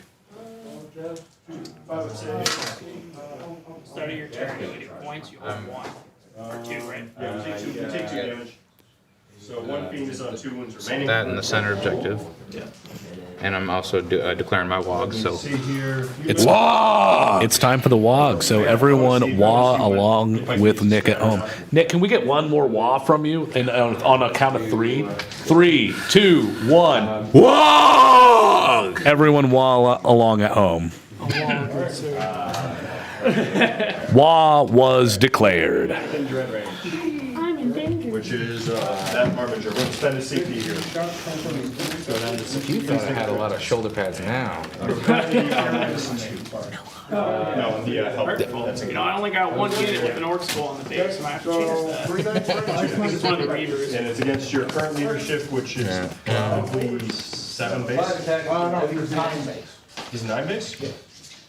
Do you get +1 leadership? With Nick declaring his WA, I'm going to wager he's probably going to go for the big WA as opposed to... Well, actually, hold on. Let me check with him. Speed wall. Nick, which wall are you going for? Not the speed wall. Not 6. I'm a war boss, so you can only declare the normal WOG. So he's going to be declaring the standard WA as opposed to the speed WA. There are 2 different WAs that a war boss can declare. And with the normal WA, he's going to get a bunch of bonuses to his melee durability as well as his melee damage.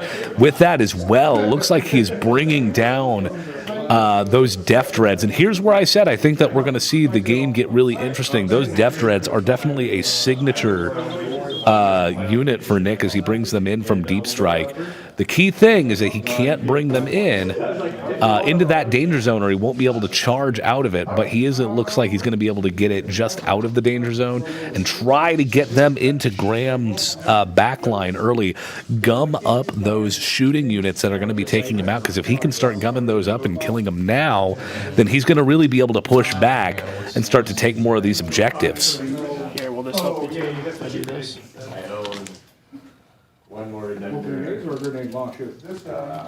I think it's either way. It's 6 inches was the bombardment zone? Yes. Okay. And then 1 character for version. And here they come. For -1 damage, that's nice. Scooting his models around so we can get the bases all the way down. They're so spindly. I'll call that good, man, if you want to call that good. I'm going to Auspex scan you, though. That's the one where you All right, Graham's going to Auspex scan, so Nick's brought his stuff down, but Graham is going to shoot at him. Definitely a wise decision because Orks, when they charge, they typically get a reroll. So even though it's a 9-inch charge, which is fairly low odds comparatively, the fact that Nick gets to roll twice if he misses means that there's still those eradicators are still very much in danger from those death dreads.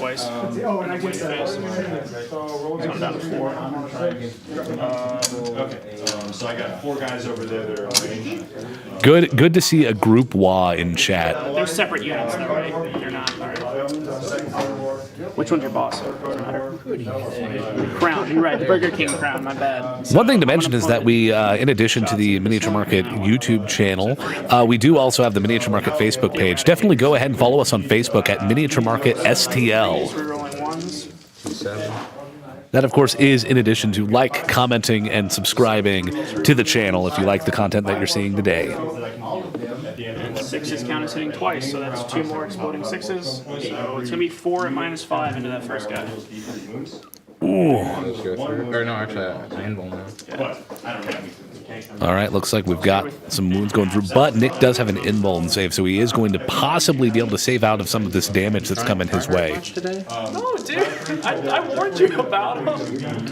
You used like 5 stratagems. I don't normally use stratagems. You said 4 wounds? Yeah, 4. Alright, 5 up invulns. Here we go. Let's see a 5-ups. Save 2. Hey, save 2. That's not bad. D6 plus 4. 7 damage. To Another 7 damage. To which one? Into the crown boy. So Nick is going to lose 1. And he explodes. Ooh, you hate to see it. So that first death dread is going to explode. When a model explodes, it does automatic damage to models within a certain radius of it. So he's going to lose 1 to the Auspex scan, and then he is going to deal some additional damage, but it doesn't look like he's going to be able to hurt any of Graham's models. Nick definitely is going to need that roll to go through with his WA to make sure that he can take down those eradicators. Yes, I can. That is definitely within. Okay, so you can move into these and So you want to do? Yep. Okay, 1 CP for Kareen. Nick is going to spend a CP to Kareen, so he's going to attempt to basically crash that Death Dread into the Incursors. Definitely a wise move at this point. If he's going to lose it anyway, and if he's going to deal some mortals, he might as well move it and try to take out one of Graham's units, even if it is just an Incursor. Just being able to deal a little bit of damage there is definitely going to be able to deal something. I take it. So 1's wounded. So he was able to deal 1 mortal wound in there with that Kareen. Then the next 3 shots. There's a steel boy. Oh shoot, he's getting to shoot twice since they didn't move. 3's rolling 1s. So 2 hits. 3's rolling 1s, 6's explode. So 1 at -5. Definitely could be a lot worse with that second round of fire. So we're going to see if Nick's going to be able to get that 5-up invuln out of there. No. 8 damage. That's ridiculous. Holy cow, 8 damage. Which one? Heavy melt is half range, D6 plus 4. Heavy melt is at half range, D6 plus 4. Iron Hands got really good. I've never seen that stratagem ever. Is that a new thing this edition? No, that's 2 editions ago. The awesome. Oh, Jesus. Oh my gosh. Alright, what's my dread take? Can you not? Oh, you can't use Kareen again? No, one stratagem per use per. Second explosion. Oof, that's rough. But he does still have that last Death Dread, so it might be, if it can get into melee, we might be able to see it be able to at least get some of that deep strike in there. Yeah, because we painted Moirax first. And then the new box we had to pay. She will get something, because there's a bit. No matter if you want to play Chaos Nice competitively, you're playing Warhammer. Yeah. Yeah, they were just in the building. Interesting that he elected to only bring in the. I mean, definitely rough rolls there with those Death Dreads. Definitely interesting to see that he only opted to bring in the Death Dreads this turn. Would have been interested to see had he brought the Storm. Oh no, he is bringing in the Storm Boys. So he hasn't actually made his charge phase yet. So he is going to be able to bring in those Storm Boys as well. So even though those Death Dreads went down, those Storm Boys might be able to still make up for it if he can get them in. Because now, since Auspex Scan has been used, Graham can't use it again. So, You still got Overwatch, don't you? I can, yeah. And I have strategy doing on 4, 5s, and 6s. So Graham cannot use that stratagem yet. He can use the Overwatch stratagem, which is similar to Auspex Scan. Every army has access to the Overwatch stratagem, but in addition, Graham can make the Overwatch stratagem hit on a 4, 5, and a 6 as opposed to just a 6. So definitely got to be careful with where he brings down his deep strikes here. I had to put them on the small bases they came with. Holy crap! Really? Yeah. Were they like the ones that had like the ridges in the bottom? Yeah. No, they were just the 28. Okay. So I had to rebase them and move them back. Them was like the Termagants, they're just like lean forward. So Nick's got a pretty rough choice here because depending on where he brings these Storm Boys down, he knows that Graham is probably going to Overwatch. So the question is, with what? It looks like he's also checking to decide whether he wants to instead bring down the Gorkanaut now. Get out of my head, Chandler. Hey, I messed up. Put one of your dreads back. Oh, looks like, hold up, we have one dread that's actually supposed to be back on the board. What you can do is Because they're technically separate units, right? When they come down, so you don't take the total ones, right? Yeah, so it has to target the full unit. You can only do the Mercy's weakness on one. Okay, so yeah, Split Nick. fire it. So Technically, I split fired there, 3 and 3. So Nick actually was able to bring back one of his dreads. Good play or a good catch on Graham's part. So essentially, even though the dreads come down all together as one unit, they are actually considered separate units. So Graham was not actually able to split fire like he did. That was definitely a good catch there. I was thinking about it. I'm like, wait a second. I forget they split when they come down. Gotta love to see good sportsmanship in these kind of games. Yeah, I'm just gonna go this way and clean up your outfit. It's unfortunate. Would be no problem. On this stratagem Mercy's weakness for exploding 6s, I have to target the same unit with everything. I can't split fire, so that first one's super. All right, so with that, So like, Nick's deciding what he's going to bring down next. So unless he opts to bring something down in the center board, again, he will probably have to either bring it down into its deployment zone, which he very much does not want to do at this point, or he might end up having to bring it down in that danger zone. So definitely a tough choice that he's faced with right now. Same issues. He said 3 out of 5. And I think that is it for me. Nothing super special about Nothing it. to charge. Besides just being pretty good in melee. you know, make me burn all my CPU this game, or this round. I don't have much shooting. Extra attack. Probably. Oh yeah, the slaughter clause is sauce. Because suddenly you now have something to take on real. Chandler, you keeping score? No, I'm not actually. Yeah, sounds good. We're going to get a score update here in a second.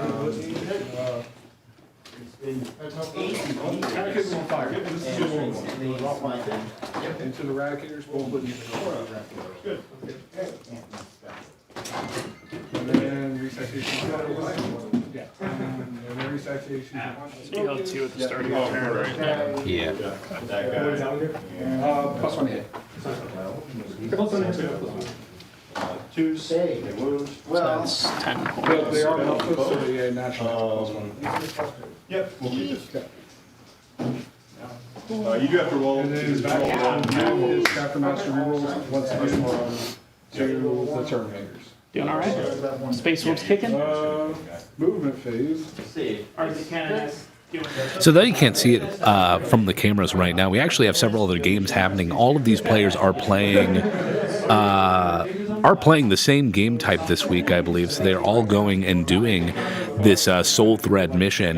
One of the things that is kind of interesting with the way that we decided to run this league is that instead of players playing just for themselves, they are actually playing as part of a bigger alliance. So Graham is part of an alliance of Space Marines. Nick is part of the Blood and Destruction Alliance, which is composed of a bunch of the, essentially the evil factions. There is an alliance of Chaos Space Marines. There is a General Imperial Alliance, and then there is an Unlikely Allies Alliance as well, in addition to a Xenos-focused alliance. So there are 6 alliances all competing, and what they're all doing is in their games, depending on who wins the game, whether they have hidden objectives that they score, they will score points for their alliance. So these players are not actually playing completely as individuals, though their individual wins will count. The alliance that wins at the end of the league, who has the most points, will ultimately come victorious and will have the best possible outcome for the ongoing storyline that we're playing through.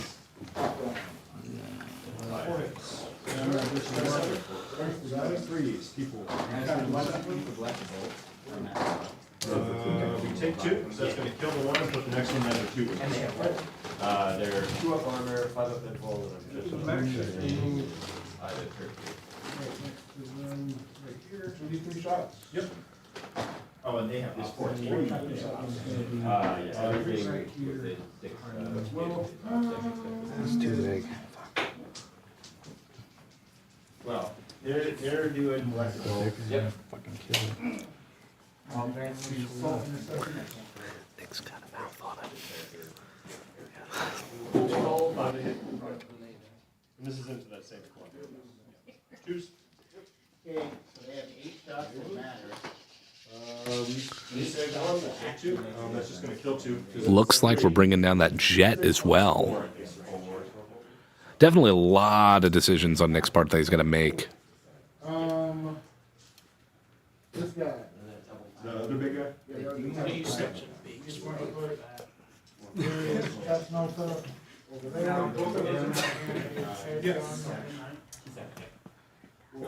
Chandler, what's the new rules for this? Does that have to be 9 away as well, or just anywhere on the board? It's 9 away.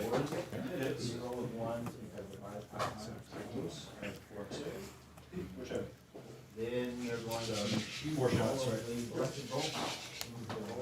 3 hits. Oh, second. Yeah. Up to 5, just normal 2. 3. Well, ain't that some shit? That's how it happened.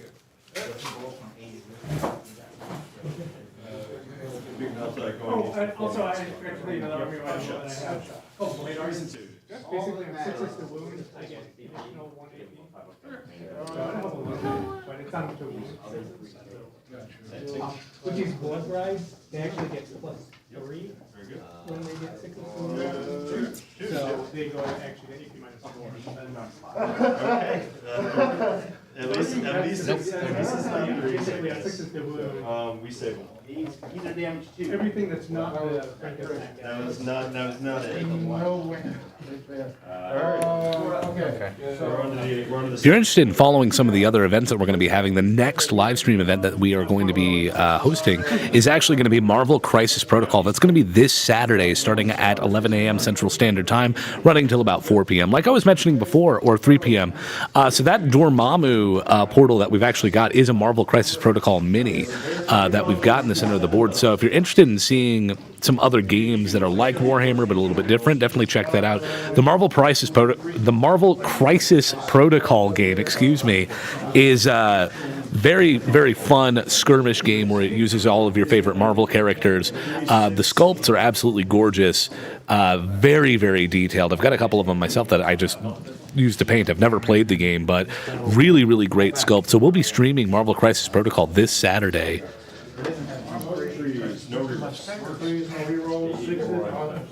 If you're interested in playing in the event, There's a $10 entry fee. They're going to be doing 3 rounds with standard games, and there will be gift card prizes to the top winner. So if you're in the St. Louis area and you're interested, or if you want to travel to St. Louis and play, definitely come and take part in the event.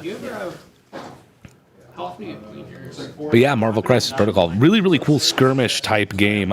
Really focused primarily on kind of the spectacle of everything. It's a very objective base game type as well. What is really fun with that game is you do get to kind of build your Marvel Dream Team. You aren't necessarily locked to playing as the Avengers or playing as the Asgardians. You still have team theme lists. So if you want to run all X-Men, there are bonuses to having a cohesive team, but you can always bring in a guest or 2 to your team as long as half of your team has the same affiliation, is what it's called in that game. So definitely really cool to bring your Marvel Dream Team. I know if I were able to get into the game, I would definitely be running the Captain America team, running with Winter Soldier, Captain America, Falcon. Definitely a really, really cool team there as well. So definitely keep an eye out for that event this Saturday, starting at 11 o'clock Central Standard Time. Yeah, I just did that. You're like, ooh, I have this. Like, why is there black in my way? Anytime I get to commentate on a 40K stream, I'm always winning.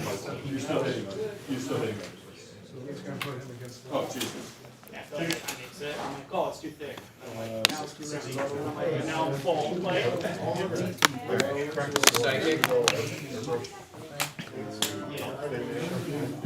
So in the spirit of the narrative fluff of this game that we're having, for those of you who are familiar and in the Warhammer 40K lore, in chat, definitely tell us your favorite goofy Warhammer factoid.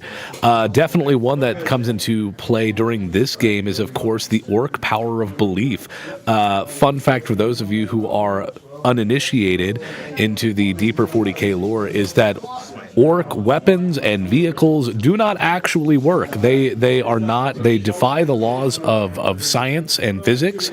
They only work because the Orks think they work, because if they believe hard enough, anything is possible. So that is, of course, one of my favorite Warhammer 40K fun facts, one of the more goofy parts of the lore. Definitely in chat, tell us some of your favorite Warhammer fun facts. Let us know.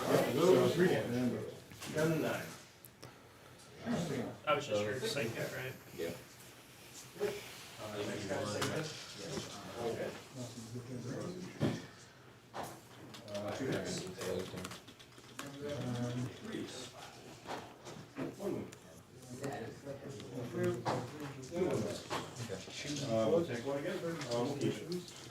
These 2 boys shoot Plus 2. the front row. The aggressors? Yeah. They're T5. Just like You can't come. All right, going into next shooting phase here. That'll wound. Whoop, nothing. free up. No, they're outside of legal charge.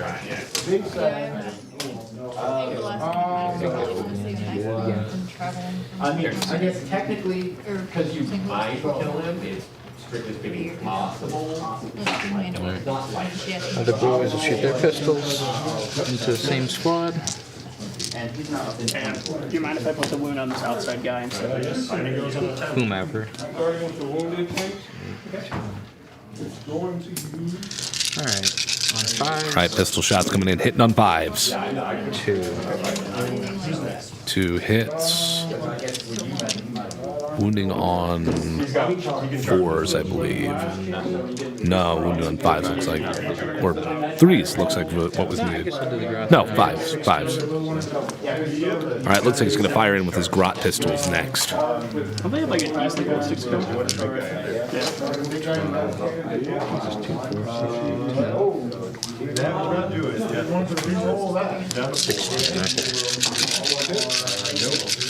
Grots into your guys there.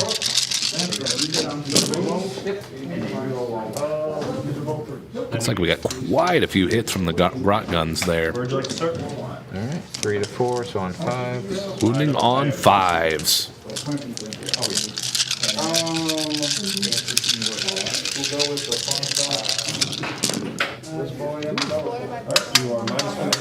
5, no AP. And no Alright, so the guy that's wounded outside first, so no +1 to the save. So 3 up.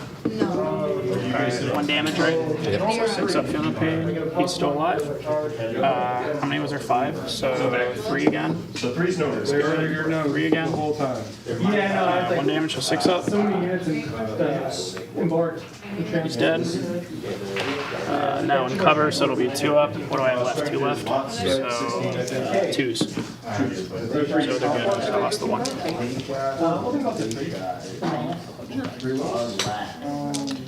Alright. Okay. He's at 5.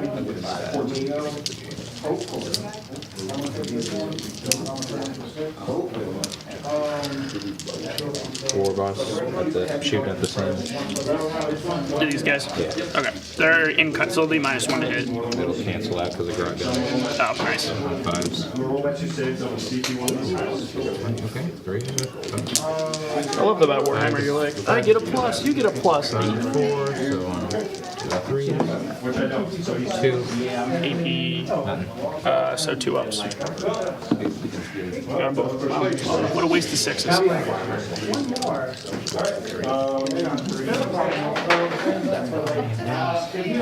sweet. Other boys.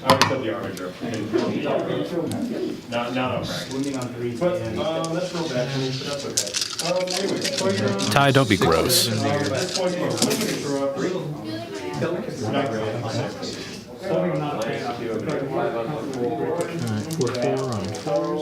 Marines are nice. 2. And this was under those guys over there? Same. Okay. Same with that people. So 2s. Got 'em both. Drewster, that is actually true. Orcs are hairless. You are correct. The hair that they have are squibs. They are squibs, and there are a bunch of different kinds of squib. In like the old Squig. It's not a squig. Squig. squig. Oh, squib. Oh, I said squib. Squig. Sorry, I've been corrected. No, so I want to say it was like back in old Rogue Trader lore. There were like a bunch of diagrams of all of the different kinds of squigs. So there's a ponytail squig, there's a beard squig, and they're literally like little monsters that are like parasites on the orc. So no, that is actually a true fact. It's why you see things. Yeah, no, the irony based around the imperial religion is definitely some pretty great poetic humor there. So essentially, for those of you who don't know, the Imperium of Man, when the emperor was sort of establishing it, he was like a militant atheist and did not believe in religion. But then after he died, everyone decided that he was God, and so everyone most people in the Imperium of Man worship the emperor, or the Big E, as if he's God, and really he would have hated for that idea. So no, that also is a pretty great little 40K factoid there. Remember, there's cursors when you charge on 2 up. I do D3 rolls. Just Correct. All of them, or it's a strategy? no, it's just war gear, like taking a big chop.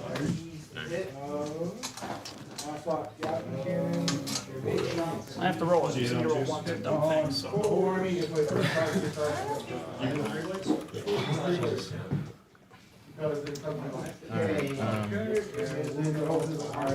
Yeah, okay, I thought it was a house phone. It is the office. Choose to work.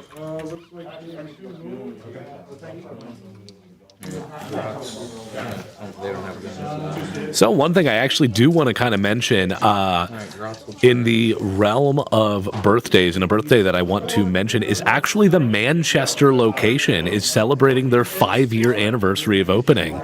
Very exciting time. So they're going to be celebrating with a bunch of different events for open play, as well as sales, special release Dentending.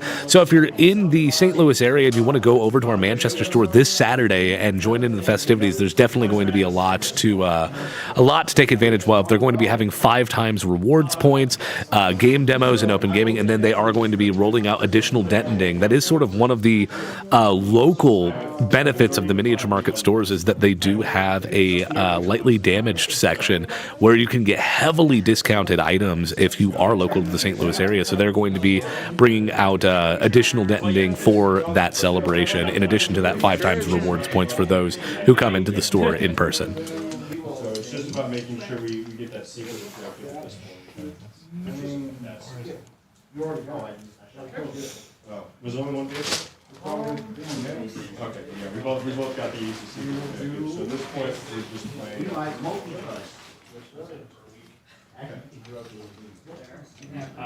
gonna do the mortal thing. Cool with that. 2 up. Yep. D3 mortals. We're gonna have to try. 1 mortal. That carnivore, the healthy carnivore is playing D3 mortals. 3 mortals. I believe that Grant is dealing those mortals. It's a haywire mine. Yep. So one of the neat things that a Incursor squad can actually do is that they carry a mine that, when they are charged, they can blow it up and hurt the charging unit. So they were able to take down one of those orcs before they were charged. But I think Nick's orcs are going to have something to say about that. Actually, yeah, because they're not demons. They can't. Yes, because it melts us one on the Screamers are going to go 16. That guy. Oh,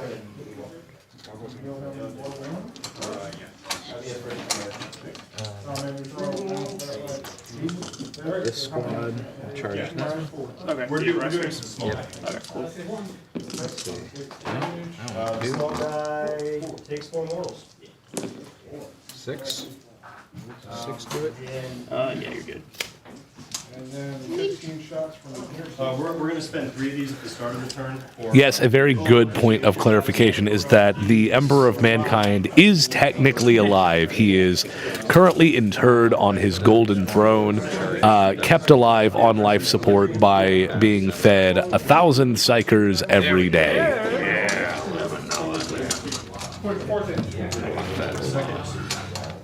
We got to move everything else first.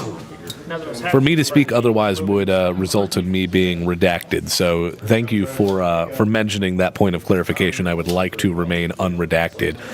Storm Boys dropping in. Looks like they were able to get that charge off on those aggressors. So we're about to see some major melee coming in. Like I was saying before, I knew that deep strike was going to happen, and now Nick is able to start pushing that front line back to Graham. So here's really what Nick will need to do at this point. He's going to need to he's going to need to fight his way back to Graham's falchion tank and try to get it damaged or distracted or ideally destroyed before he brings in that Gorkanaut. Because again, that falchion tank is specifically designed to kill Titans like the Gorkanaut. So definitely starting to push that battle line back into Graham's deployment zone. Definitely an interesting thing. It looks like they've left Graham's side of the board where Graham is saying, it looks like they've actually kind of just left it alone. As far as scoring those objectives go. So interested to see what Graham does now that he's got that. Nick's got the Orc boys hiding, and then Graham's got that impulsor. So interested to see what happens there. 8 into 7. 3's roll 1. So 2 at -5. Going to Nick's Inbone here. Jesus. Ooh. 8 damage. Why are we talking about trash horrors? Sorry, another. No, they're. I messed up your dice. They might actually be out of. Does anyone actually care? Like stones? Oh, you're shooting at it. That's what's dead. Hey, you can't even. All right, looks like he declared Overwatch, so he was able to take out one of those others. So he's going to use ramming speed to deal some mortals if he's able to get into melee combat with this. So let's see it. Looking for a 9. That's disgusting. You get to re-roll that. Yeah, because it's a charge roll. All right, so we missed that 9 the first time, but let's see it this time. That'll do it. There it is. Woo! That'll do it and then some. It is in. And I believe with ramming speed, he is going to deal some mortals now that he's got it in. Pushing that battle line back. Now we're going to see this game start to swing in a very interesting direction. 3 mortals. 3 mortal wounds going in. 6s. Let's see these 6s. Nope. No 6s. So one's going to go down before the fighting even begins. So Nick definitely getting his revenge for that initial attack that went through. Like I was saying, if Nick's able to get those charges off, he's going to be able to start to push that battle line back, and that is what we are seeing here. So we're going to have that Death Dread that's going to be locked up in combat. We've got those Storm Boys that dropped in. Definitely going to be an interesting game as the Orks are going to do what they like to do best, which is fight. Swords or anything that I'm engaged with? That you're engaged with? Yeah. These guys have Power Fist. So, hitting on 4s, but strength 8, flat 2 -3, and I can also spend 1 CP to give them that +1 hit. Alright, I think I'll start here. I got nothing else to try. I do have 2 CP to interrupt if needed. Drewster, if you're, being new to the 40K, fandom and community, definitely, as you mentioned, the original Space Marine game, excellent place to start. Captain Titus is definitely one of my favorite characters. I would definitely say if you're interested in the lore and you want to kind of get more into the depths of it without necessarily having to spend a bunch of money to get into the games, highly recommend the audiobooks. I am a huge fan of the Black Library audiobooks. I find myself having a hard time finding time to sit down and read as much as I would like, but I would definitely check out on Audible or using the Black Library app. I think Audible's usually the cheaper option, and I would recommend a really good starting point, in my opinion, would probably be, I'm partial to the Caiaphas Cain books, definitely a more lighthearted 40K story, but I'm currently listening to the Uriel Ventress books, which are one of the Ultramarines books. Uriel Ventress is the captain of the 4th Company and definitely one of the more interesting Ultramarine characters. Definitely check out that first book in the series. Definitely the good place to start. For those of you who read the 40K books, definitely give Drewster here some recommendations if you are a fan and reading some of those books. I know another one that's really good if you like the Orc lore is Brutal But Cunning. Very, very good book from what I've heard. I haven't read it yet myself. 6 units that are going to wound you on 6 6 to 5. Yeah, because the log is charging. On 3s. They look, so GW says for 4 minus 1. So 4s. I dropped 2. How much damage? 1 per. 1 per. So 5s. He's good. Shrugged him off. Oh, wow.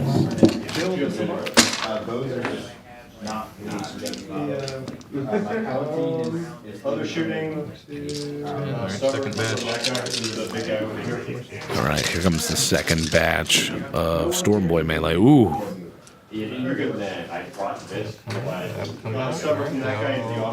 So with the exploding 6s, Nick is just going to reuse the misses that he had. Wounded on 3s. Still not bad. So 4s. I dropped 3, did 1 damage apiece. 5s. Take 1 damage. Say those feel no pains coming in clutch for Graham there. Yeah, the reason I want to Leviathan's official. Yeah, if you're definitely Drewster, if you're definitely wanting to get into the gaming side, like I was saying before, and TJ has clearly parroted this.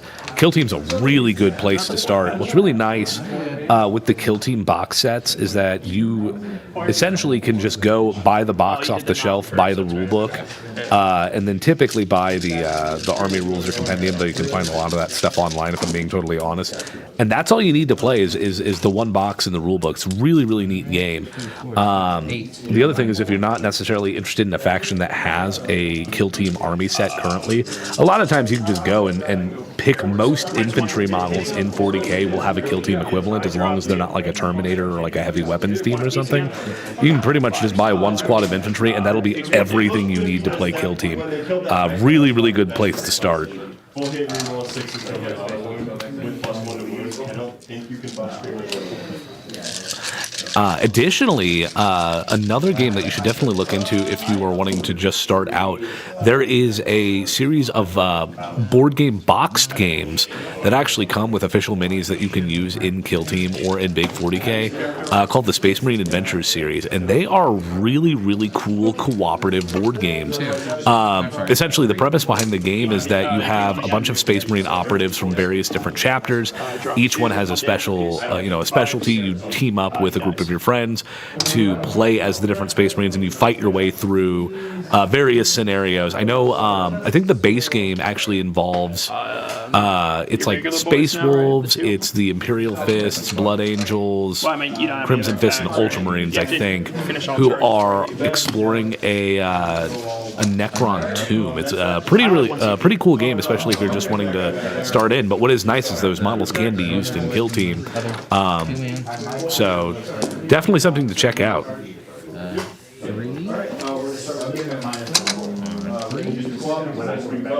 2. Yeah, definitely, Tommy, if you're interested in Necron, definitely check out Infinite and the Divine. That one is really, really good. Remind me, chat, is Devastation of is Devastation of Baal, does that involve the Necron? I know it's primarily the Blood Angels defending against the Tyranid, but don't they team up with the Necron in that book? Or am I thinking of a different book? They both wound at -3. Oh, you strength Plus the charge. -2, so 5. Yeah, you'll get 6 Drop 1. How much damage? 2 per. Okay, so I'm not actually. he's fine. He's got 1 2 per. left. If you're running Disciples, Corvax is the only. That's all of my filler bits that I will have all game right there. Graham's living up to his nickname here with those 6-ups and 5-ups that he's nailing. Definitely still interested. So not necessarily the greatest charge coming in, but here's what Nick has successfully done. He has really prevented Graham from being able to bring his guns to arm, which is going to be really beneficial when he eventually brings down that Gorkanaut and that Waz Bomb. Definitely something to keep in mind. So you got 5, 6. Do these. Do the knob first. See if he can do it. Hitting on Warboss will cancel out the minus, so on 3s. 6, 12. All right. 2s. There we go. Boys going into that 3. Incursor squad. Into the aggressors again? Yeah. Oh, into the incursors. So 6s. I said 1. How much damage apiece? 2. 2 apiece. I think that's going to probably be some dead Incursors unless Graham can once again clutch out some of these 6-up field no pays. 6s. First one's dead. Dead. 6s. Dead. There we go. I used them all on the aggressors. Down they go. So, So it's pretty much going to hit the combat, and I think that's it. with that, the first part of Graham's come and take it from me strategy has fallen. We do have the rest of those Incursors on the other side. Here's what's kind of interesting when you look at the board setup is that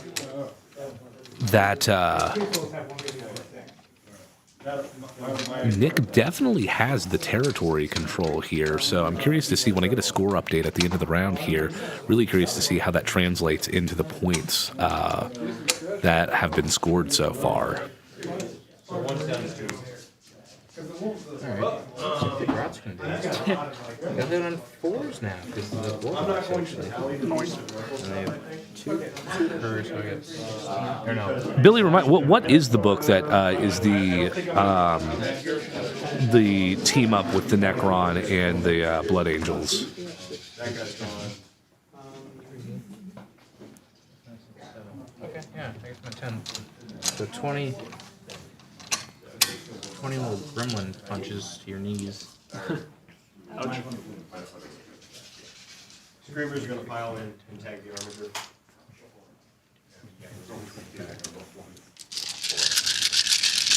Alright, and they don't get exploding sixes. Would you like? You can no longer interrupt because you spent the 2 on exploding. All right, we're gonna see if these Grots can deal some melee damage. Grot's not typically known as being a terribly effective melee unit, but because they outnumber those Space Marines so well. Oh no, sorry, 3 to 4. So because of the wog.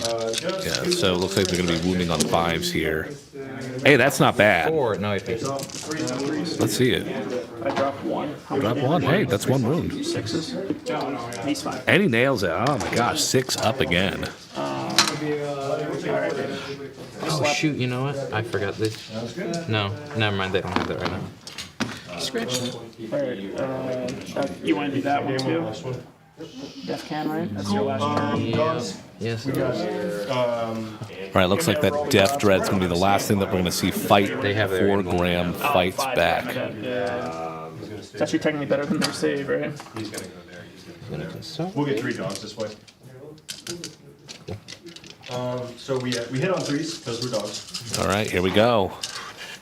1, 2, 3, And this is straight 5, so we'll win you on 5. 7, 8 with the wog.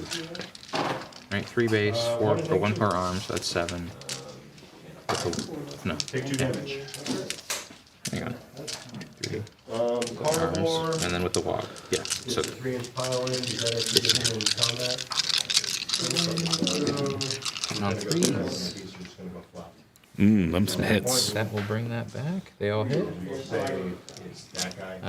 T. Toughness 5. Yeah, it'll be on 2s. Ooh, all wounds. 2, 4, 6, 8, and minus 3. Have a 6-up save. Alright, so Graham's gonna need 6s and then more 6s to save here. Like I was saying before, even if just one of those Death Threads gets in, you're gonna see some. So that's still. Oh my They gosh. saved 3 of them. 3 per. 3 per. Alright. Oh wait, no, it's a 2-up save because those are Gravis armored Space Marines. So. But still, time to roll out these Feel No Pains to see if you can save these guys. So they're gonna have a 6-up Feel No Pain, several 6-up Feel No Pains that they're gonna have to save out of. Here's the first. So he's take 2, so it's 1 done. Alright, big guy. First guy's dead. Okay. Second guy, he's down to 1 wound. He's gonna die here. I'll just do them all. Alright, and let's see it. Yeah, he's dead. And he's dead. There we go. Death Dread takes down. Points-wise, not the best trade, but I think positioning here. And he's going to consolidate into that lieutenant. Alright, and then big guy. That is. You get your fight backs. Yeah, we'll do the cursors over here first. All right, going to fight back with those incursors into the Grots. 3s. They're T3, right? Grots. Yes. 3s. 5 at minus 1. You know, another Word of the Silent King, bringing up the short swords, that is one thing if you're interested in 40k, but again, you don't necessarily want to commit to a full novel, because some of those Black Library books are, I mean, they're pretty beefy books. Middle back. Like I was saying, I'm listening Just not to the ones we covered. the Nightbringer, Uriel Ventress book, and then I'm also listening to the, just finishing up the Eisenhorn Xenos book. They're great listens, but you know, you're looking at an 8 to 12 hour listen if you're going to do the audiobook. Most of them end up being 300 or 400 pages each, so something to kind of keep in mind. But if you're interested in kind of reading some of the smaller ones, definitely check out some of the short story compilations, or pick up a White Dwarf magazine. They actually have a bunch of different short stories that are available in there. And the rulebooks and codexes, additionally, have really cool overviews of the lore, short stories, all sorts of things like that. If you're looking for something that's a very different 40K story, Watcher in the Rain is a really, really cool horror-themed 40K story. If you're interested in cosmic horror, Watcher in the Rain is definitely a really cool place to start at. -2, if I remember correctly. 3 at -3. And boom. Doesn't matter, yeah. Save 1. Is that the Storm Boys or the Storm Boys. Okay. Or, so no, save. Okay, so you gain 2. And this is the regular aggressor and here, 2 regular boys. One for 30. So 4s, we roll 1s. So you were gonna at 6. 3s, we Now you're roll down 1s. So 1 at -3. 5 of you. Yeah, no kidding. Nope. So now the 2 blasters. All right, that's the end of the turn. How many wounds? Because they're No, the other one. only D6. Your lieutenant's gonna fight your dread. So that is one of the things that can happen in 40K. So when you destroy a unit in melee, you can actually move 3 inches towards the nearest unit. So Nick opted to move the Dread into the Lieutenant. But the Lieutenant will get to fight back if Nick ends within melee, which he did in this case. So that is why the Lieutenant gets to fight, even though... At -3. So we're going to see this 5 up. Save 1. Save 1. You're gonna What's the take the strength? difference in mortals. You can get ram check. It was on the 5. So putting a damage point on there. That should be all. Okay, that's the end of my turn. Morale. The Beast and Nurgle heals. And my last 2 go in. Little squad only lost 1, so they're fine. Alright, top of 4. Grots lost a bunch. You can get a 1. The Grots, nope. All right. Gonna see, once again, we're gonna see that combat attrition come into play with those grots. Oh no, you killed someone. Right, so. Yeah, I killed. Fight. Oh, 1, 2, 4, 6, 7. So No, I have 0 offset. 7. The only offset can be 1s and 2s. Okay, so 2 then? For 10. Only 2. Alright. You want to these ones? Yeah. So 2 more grots gonna run away there. I'm gonna roll for those incursors. They need a 5 or lower. So Graham is actually going to see if the incursors run, So 1 runs and then and 1 does in fact run. I only killed like 1 guy, didn't I? they're below half. Oh, for. Yeah. They have leadership of 8, so. That's Interesting. No, I had a Terminator running on my game. I actually put it. Homing beacon, gone. Yeah, I put it in as a moment of valor for Chandler. Actually, I was like, "Hey, you ever seen a Terminator run? Terminator Sergeant at that?" Yeah. So right now it's he's got 10 points. Going into my turn, I'll be on 2. Roll for the Storm Boys. This battle run, yes. So it'll be tied to 10-10. Just got the score update. We are going to be tie game currently, 10-10. Because sticky objective. Going into 3. Oh, and they are using sticky objective. So once an objective is captured for Space Marine troops, so Graham can go onto an objective and then move off of it, and he still has control of it. So. But currently the score is still tied, 10-10. Definitely going to be interesting as we move into the 3rd turn.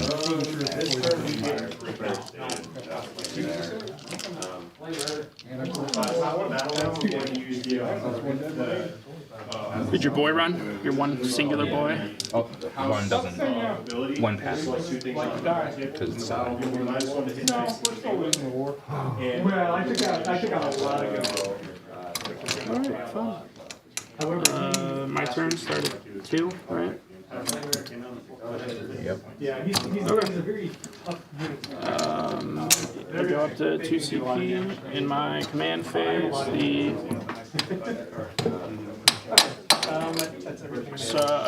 Iron Father is going to give even though I advanced. him +1 to hit, the captain +1 to hit. So going into movement. Up to 5, you can only get 1 special weapon. Okay. But once you hit the threshold of 10, you can get that ahead of the special. I was just throwing off. Yeah, I just throw it there because it's Is that guy dead? Okay, no, you're good. I just didn't know if there was a straggler.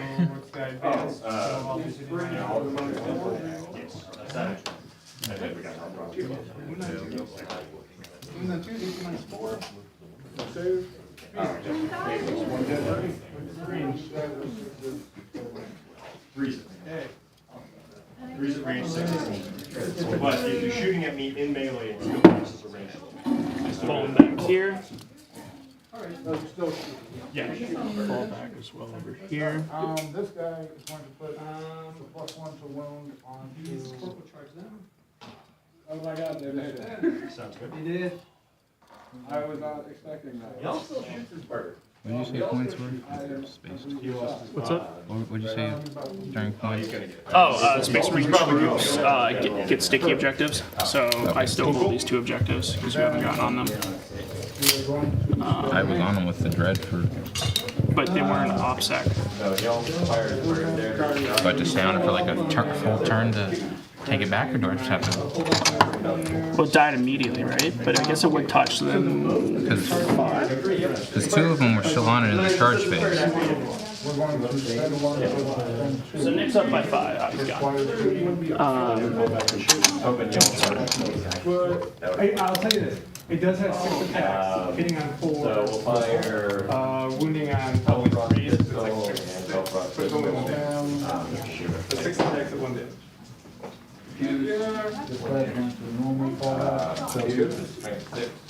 Well, of course, that seems like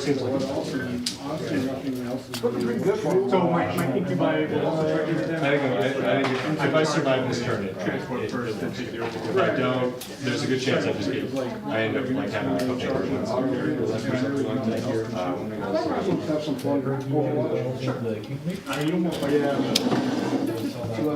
Got felled. It was a good run. No, honestly, the game's getting that with 2 points, 2 point games. I based 2 coin flips. Gotcha. But when you're playing Iron Hands, you take what you can get, man. You really, Adam was running freaking 6 because you know that's what he does. Yeah. That army Fire is also available because they're within range of axes, so they can re-roll. They have to be impaired. So, number of shots.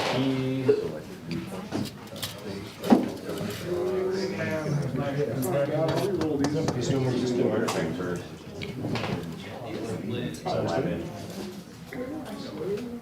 I'll just roll up. There's no sense in rolling out. Unless you roll out. Can't fail range. They don't have 2 He's touched in, so he's targetable from. Yeah, that was coming. If you can, yeah, you know what we're talking about. He's butt bumping it. Do those explode? Blow through these ruins backwards, you ready? God!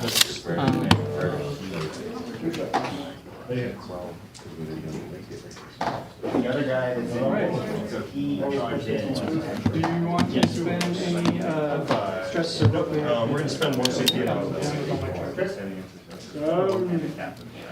Nothing. So that's going to be D3 to both of those knights there. So how that D3 there for 2. because I know what you're talking about for protector. It would have to be it's a combination of both Overwatch and yeah. So like it's really good with aggressors, like if something targets my Terminator, because then they can flame something and then charge after. Okay, what's the leadership under your aggressor? All right. So the incubi have an ability that if I beat your leadership on 2d6, you'll fight less. It's your straight up. Terminator's down. If I beat you fight last, I can fight first. Okay. So back to this. Sorry. This is Head well up, and the others. And I am going to Let me just roll and see if I can get Okay. So they don't do it.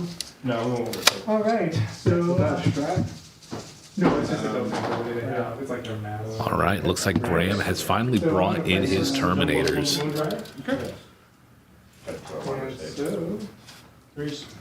Good placement on them. Keeps me 4 off the objective, so I can't take it back. Good job. I was like, That was totally on purpose. Doesn't explode. What's next? Actually, listed right here. The you're going in the green. I'm gonna roll 3 separate. A couple reminders. If you like the content that you see, definitely don't forget to like, comment, and subscribe on this video. Definitely lets us know that you are enjoying the content and that you want us to continue creating more content in the future. If you're interested in any of the models that you see on the board today, or any of the books that we've discussed in the chat today, as far as some of those RPG books and games go, definitely check out the bit.ly link in the description below. That'll take you to the Miniature Market website, where you will be able to purchase any of those items if you so wish. And lastly, if you are interested in getting plugged into the 40K community here at Miniature Market, definitely check out the link in the description for the Adeptus St. Louis Discord page. So all the players in this league are members of that Discord. We have over 110 members who are very, very active. Many of them are, they range from competitive players, casual players, hobbyists, lore enthusiasts. It's a really, really great group. And if you're not necessarily interested in just Warhammer 40K, we do also have separate channels for Age of Sigmar, Kill Team, and Necromunda, if those games are also ones that you are possibly interested in. So definitely join up if you are interested in learning more about the community and getting involved. shoot. Oh, they can move. My bad. I'm like you. First one died.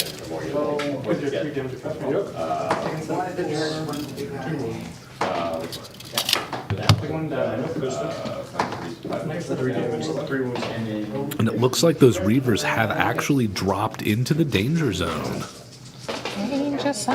Remember, once anything that deep strikes into that danger zone cannot charge out of it. Definitely an interesting choice there. Looks like Graham's going to be moving those. Something. Blade Guard vets. Moving his Blade Guard vets up the table as they fall down the flight of stairs. Did Tyson perfectly fly? They're going to advance. Yes, 5 attacks. And the Space Marines have a rule that when we charge, Yeah. CP. I can't do any more battle cross now. Yeah, he has to be in the field. So he's getting 6 attacks. I'm looking at his weapon skill. See what I need to roll the dice to hit. So I just need to hit on 2s here. Yep, 2d3. 2s are high. So we get 5 hits. We need strength is 7, weapon gives me +5, so strength is 12. His are toughness 3. Okay. I'm going to shoot the Storm Boys with the dog. Well, they're targetable, so Two guys are going to you got 8 attacks. Oh, you got 5 saves. And he minus 4. Alright. Sure. Why not? This guy is going to shoot this with the volcano cannon. And then also the heavy bolters. Las cannons are going to go into these guys, all 8 of them. Why not? And then storm bolters will go into this guy. I'm hoping they die. So volcano cannon, 2d3 shots on 3s. Well, number of shots. 5. 3s reroll 1s. Because it's, I have field change. Strength 14 into 7, so 2s. Thunder hammers. Damage. That's going to be 5 at -6. If you're invuln, right? Let's see 5 invulnerable saves against that volcano cannon. Save 3. Almost, but not quite. Oh, actually, I've got 3. What's the damage? 6 apiece. That's what I was saying. I had 6 up invuln. That'd have been neat. Actually, hold on. Can I go back? Let's see it. Will it explode? Not quite. I think, I just gotta check what the range is. I think it's It's going to be the 8 last cannons into that blob over there. 3s, reroll 1s. I'm sorry. You know, that's a really good point. Next Super Bowl, we should do a Blood Bowl stream. I think the issue is we don't have a ton of Blood Bowl players in the community. I know that it's been talked about having more Blood Bowl events. Definitely something that we should look into is doing a Blood Bowl Super Bowl event. Yeah, definitely a good idea. The Storm Bolter. We're just trying Lone Boyo right here. 5s.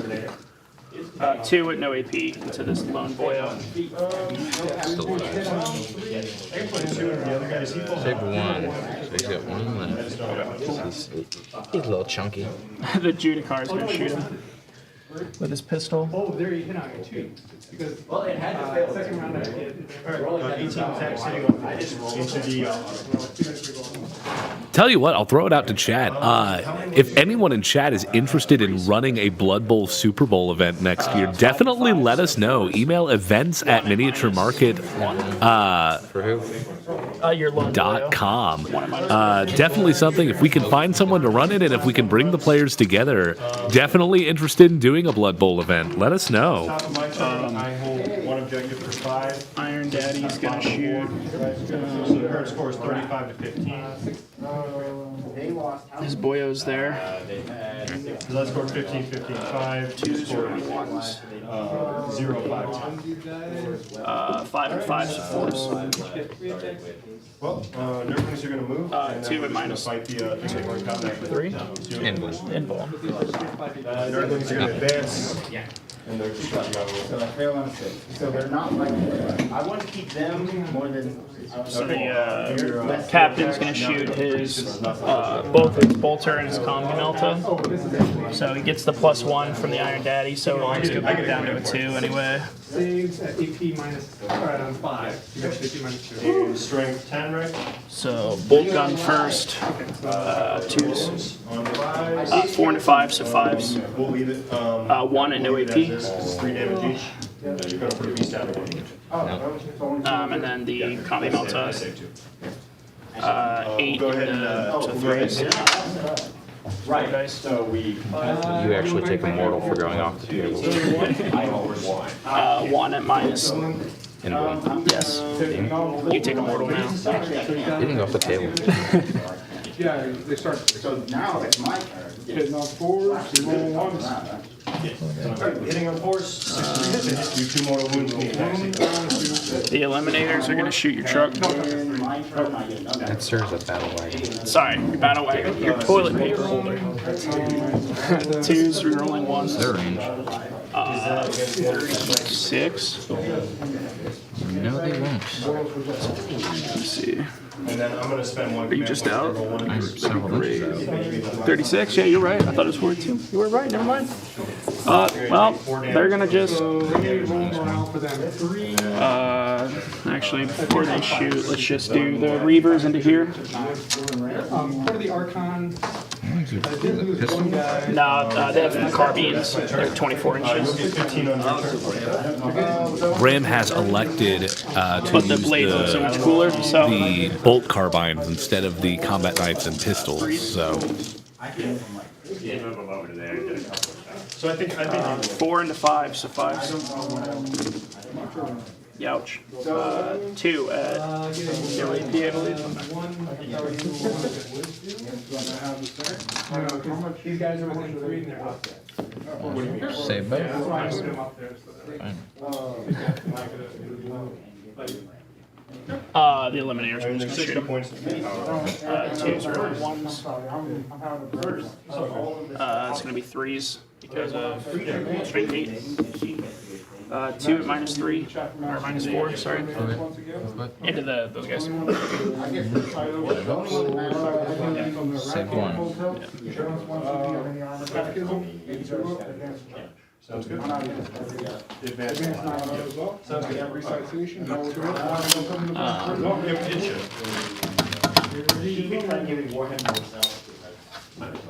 The dog is going to shoot.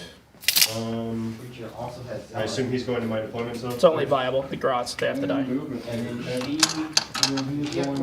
you see through your kick tank thing? Yeah, you're. If I kill you, I can kill you, there is. Whatever that They're technically in the thing, so I'm not gonna shoot the boys. They're gonna meet these guys in the middle.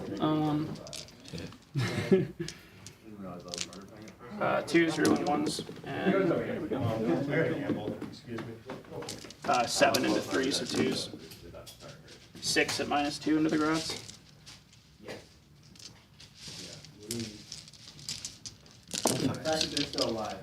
Save 3. Why are your drop saves always? I don't know. We might have question open more.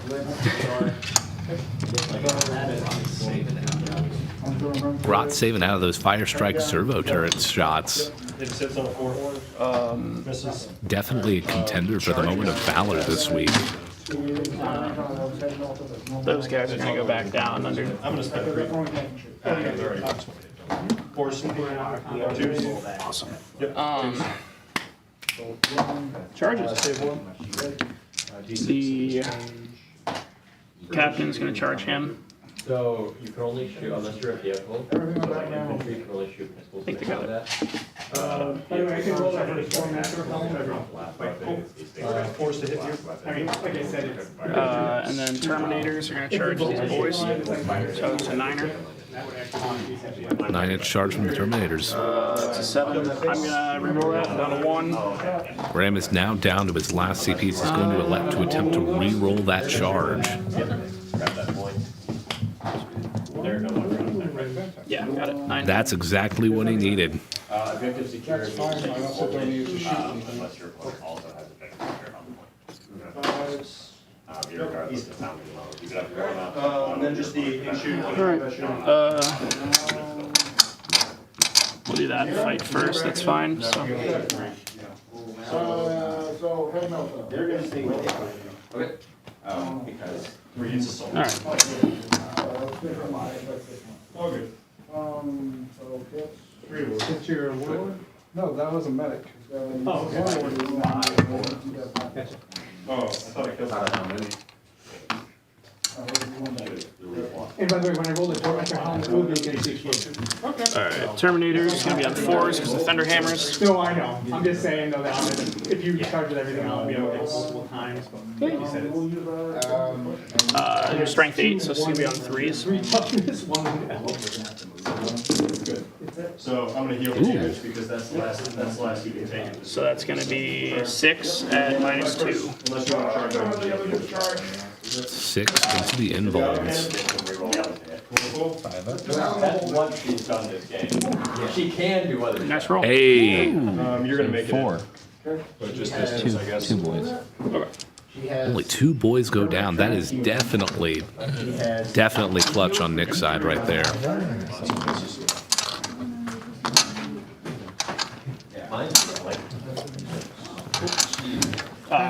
Did you want to interrupt here? Attacks, right? Because you charge. On 2s. Is it You only get 2 things engaged right now. 4 on 2s. Got the points. Okay. Nick's going to elect to interrupt the fight phase. 4 attacks. 2 2, 3. Wow. Strike Oh, 6 goddamn down, 6 thing. or 1 I'll take both of those, so one of them will go down. Alright, so then the captain's gonna swing back. Yeah, if I don't kill you, you yeah, exactly. Twos. Well, we're gonna go for broke here. 2 of them are gonna. No, that was one. Okay, never mind. I thought I had one more thing. Because if we can kill both, we can get into your deployment zone. Alright, so it's gonna be strength. Salvage. This is the 7, going so into the 3. healthy guy. 12 attacks. 3 at -3, sir. See if these 5-ups again. Nothing. Alright, so you have. The last Storm Boy goes down. This guy is pretty cool. You can still advance for and charge for another turn, right? Oh, that's just the first thing. So down to Movement 7. phase done, shooting phase. I'm gonna start with these intercessors back here. They are. I did 6, you said. It's all good. Fight me. Here you go. Mechanicus. This is 5s. Just one more and make 2. Right, Nick's gonna pile in and fight back with those Ork boys. Yeah, 95. And it's on the, that's on the. And then the 6 attacks into the autocannon guy. We just hit twice. Never mind. 6.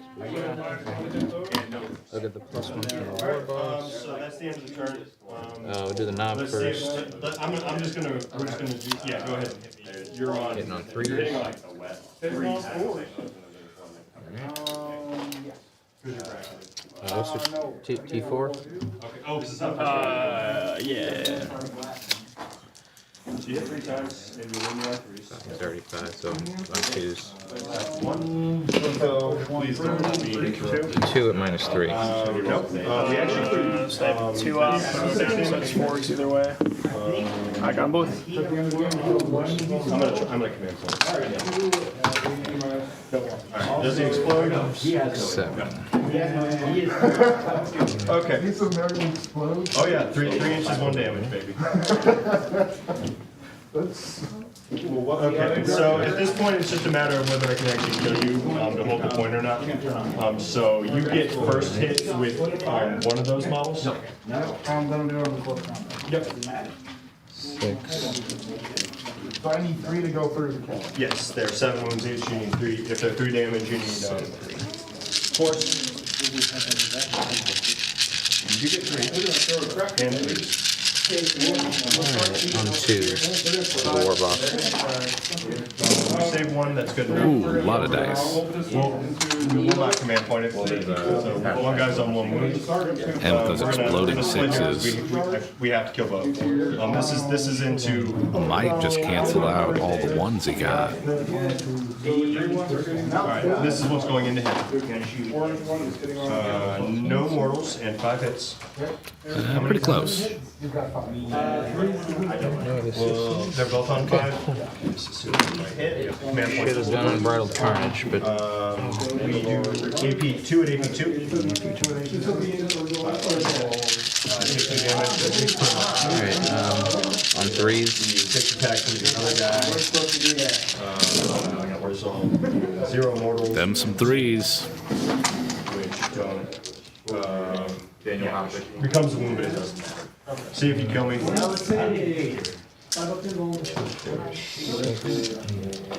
should have. 16, 18 at No, -1. the attacks. Actually, they might. Is it movement, weapon skill, ballistic still an attack? No. Alright, so we have 2 ups because they have storm shields. So he hits on 5s now.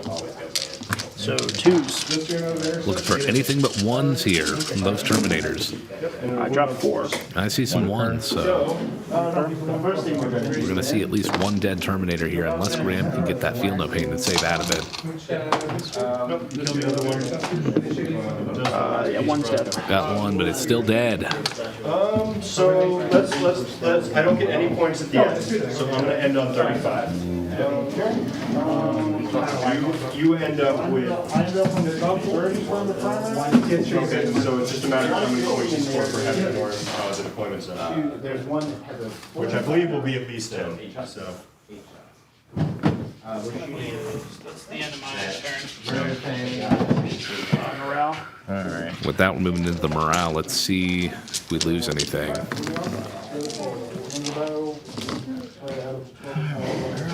I need one. Nope, fuck me. You would have won that even if I got it. Sorry. All right, looks like we're losing another grot. Too safe. Okay, those rats are there. So you win 15 to 30. And with that, we're moving into, as we kind of finalize this morale phase, we are going to be moving into Dead, they lost 4. Nick's third turn. Actually contributed. Oh my god, okay, I'm good. But that's why you don't. So Nick didn't really lose anything critical in morale, which is definitely good. We're definitely going to need to see Nick bring in hit back pretty hard here, but we are going to definitely see I guess I just have one. that Gorkanaut come down this turn in addition to that Wazbomb, as that Wazbomb has to come down this turn. Not this. Both for the sake of Nick's army, but also due to the 9th edition rules. Like, we definitely need to see that come down now. I've been to a couple of them now. I'm going to step away and try to get a score update for you all real quick. If you're looking for tournaments, I am running a tournament game night March. Yeah, it's on BCP now. So if you're looking for additional play, sign up. One guy will be able to. Well, actually, All right, still looks like we're at a pretty tight game. Nick is at 15 points and Graham is at 5. So our original score tally was a little off earlier. The Fairview High School. Those are like the 3 that I know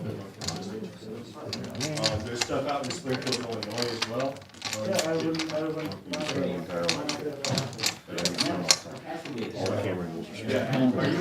the St. Louis area with this one? I was looking at that photo, I'm like, that's all I found out. Disembark and move.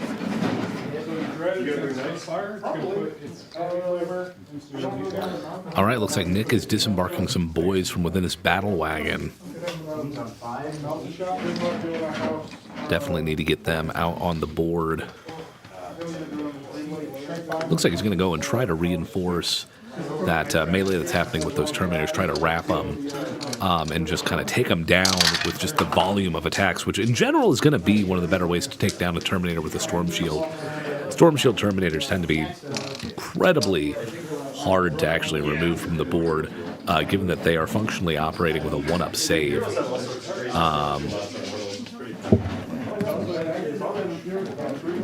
Definitely going to need to make something happen with that reinforcement there. Looks like he's going to move the battle wagon over, probably to intercept that impulsor, but also I'm going to wager he's going to try to charge with that kill rolla into those Terminators as well.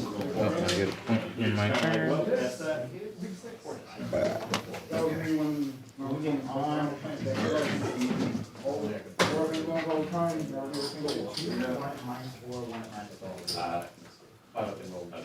What's their stuff? Stats. T4, 3 wounds, a bunch of melee attacks. They have power swords, pistols otherwise. The actual game is fairly nice. Storm shield, so 4 pinfall and 2-up save. There's guard, there's maintain, there's Tau is still just like all the big effort.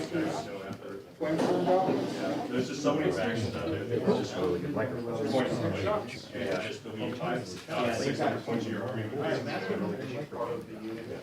But yeah, I really like the 3-1 ones. One of my friends knows it's like the most complicated shit.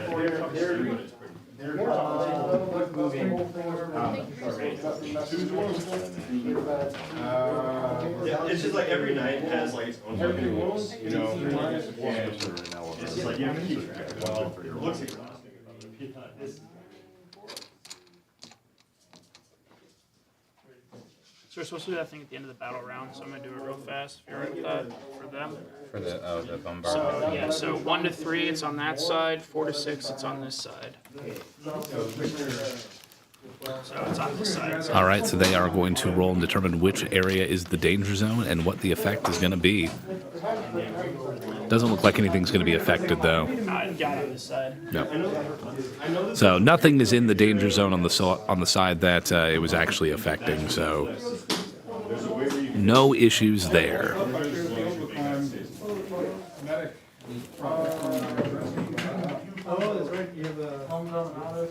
Chandler, you said reinforcements can't charge from here? Correct. Is it just reinforcements can't charge from here?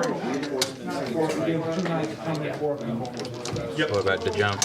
And then you can get like minus Psychic. point damage, you can get like transhuman. There's lots of defensive buffs you can get. The issue is that they're like almost all like gonna remove from the board and then It says they're removed from the board and brought back in. No, because it's done in the psychic phase.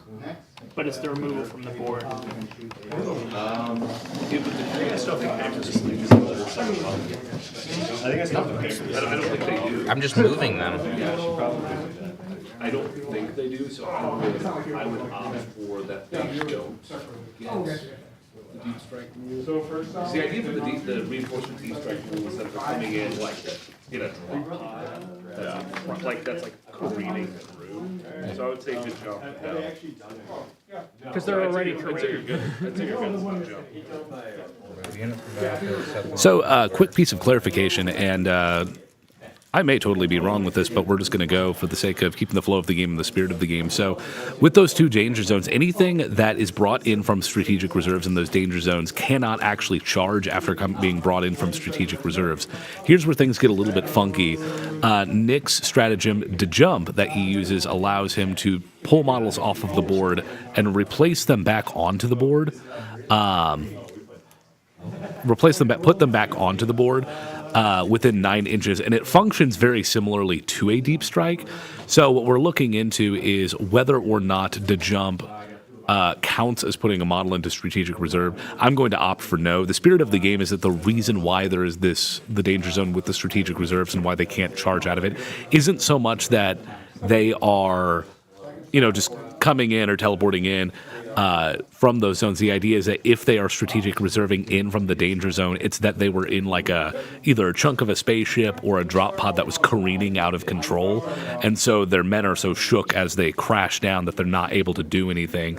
In the case of the jump, the idea is that the orcs are literally jumping across the board. They're flinging themselves across the board, so I could be wrong in the finer points of the rules, but I feel like in the spirit of this game, the jump will supersede the strategic reserve rule.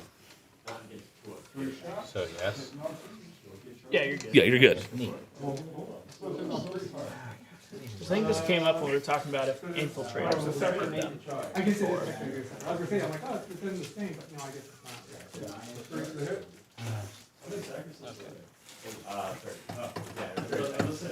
This guy's stuff is fine.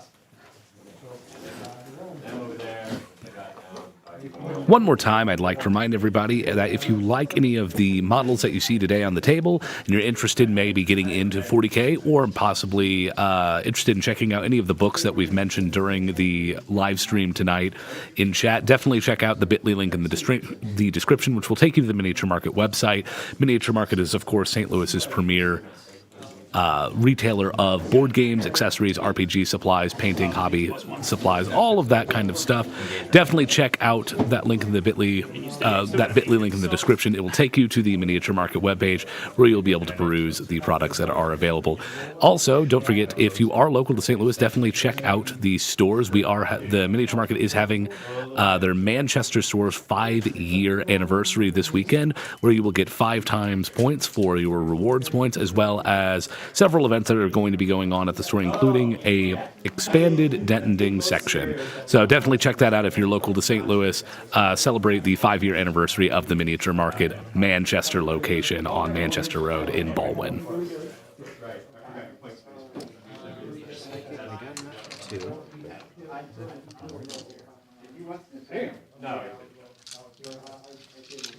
Alright, he'll cast Warpath on that back squad.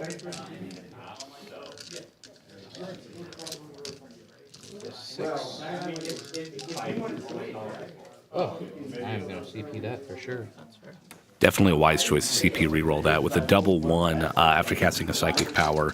You can actually deal mortals to your psyker if it fails, but in this case, definitely a wise choice to CP reroll that. Not only will he get the psychic power warpath during this turn, but he will also prevent himself from taking some more damage. He's also going to cast a jump. Let's see if we can get these boys flung across the board. Not this time. That's okay. Definitely a wise choice to CP reroll that Perils of the Warp check there.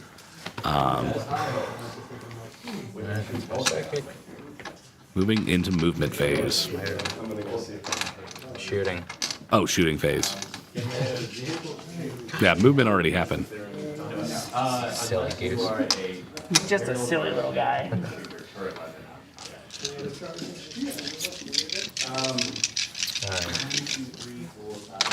Definitely interesting that Nick opted not to bring down the Gorkanaut or the Wazbomb this turn. Hey, they both hit. Definitely not sure if that was the right move.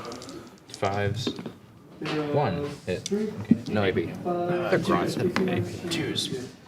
Oh, I can just not make it ever. Alright, good. War Boss into him. 4s. Yeah, see if you can do. 3s. Creature? Ooh, I like that. Wish I was Blood, bad moons. 3 at nothing.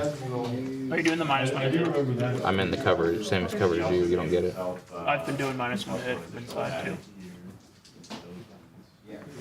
Chandler, what'd you get? It's alright. What is it? 3 at 3 at nothing. 2s. He is, Just the boys' pistols at him. 1, 2, 3, 4. Why am I terrified of your grots more than like the war boss? Because they're annoying and get in the way. Bog and you down. And you roll well for them for some reason. 1 hit. 44, so on 4s, nothing. Poop. I guess. I can see your whatever thing. No, I think I'm around the corner from you. Oh, that's straight up into the air. Yeah. Yes or no? Oh, I'm towed in. Yeah, you can shoot it. Remember, we said the back. Okay. So go ahead and shoot it. Okay.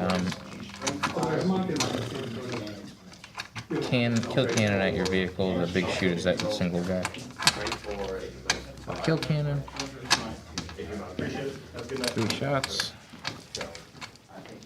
5s. This isn't my impulsor. Nothing. That doesn't matter. Whip again. And then my single guy, right? Yeah, and I would all be up. Big -1, yeah.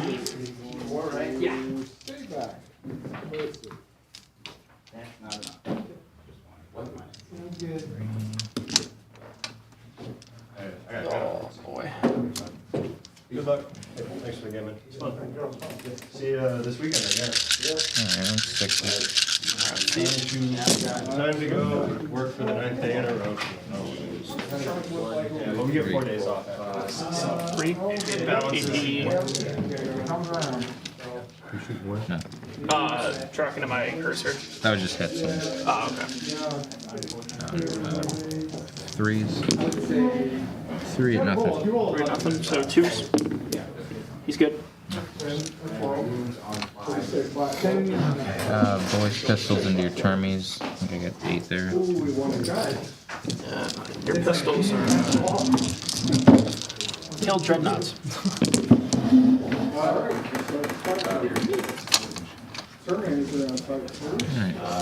44 on 4s. 2 at nothing. Into the same guy. Termies. Oh, 2s. Got both like that.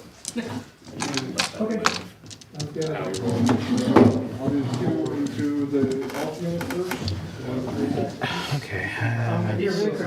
What's the profile of the It's all messed up. They're engaged. Okay. Charge. Charge phase. Here we go. You mean the orc phase? Yeah, the orc phase. I guess the grots will charge your single guy. What a wasting of an 11. An 11-inch charge from the grots there. Oof. Woof. It's running circles around you. Yeah, apparently. two Terminators. The little legs. It's like the, what was the thing from like Harry Potter? Around the fire and the seaweed. Like, just all over the place. I'll do the war boss charging. He has an 8 into them. Into them. Alright. No. Ooh. Half. We got the here we go, so let's see it. There you go. Hey, yeah, there's no. I like that. Ooh, that's like the ideal situation right Does there. Crushing armor on a 2-up. You take D3 mortals. 2. 2 mortals. Sixes. I took 2. So one's right off the charge, the other Boys. I will neither confirm nor deny in chat that I can lift 400 pounds. I will leave that up to chat to test that. And then wound on +5.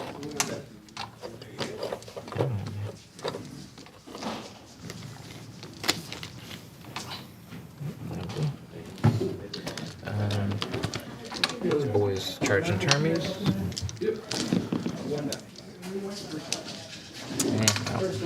I don't want more than that. Second one. That was, yeah, I like that. Third one. Oh. Did you not want to bring the bomber in this turn? God damn it. You want to do it now? Yeah, totally spaced. Yeah, go for it, man. I was wondering. You're good. Go for it. I have to. So definitely, as I was mentioning earlier, I was wondering if he had meant to not bring it in. Well, yeah, they can come in. Yeah, yeah, they can come in at any time. So after 2. looks like that was just a slip of the brain. So we are going to roll things back a little bit and bring down the bomber and the Gorgonaut as well.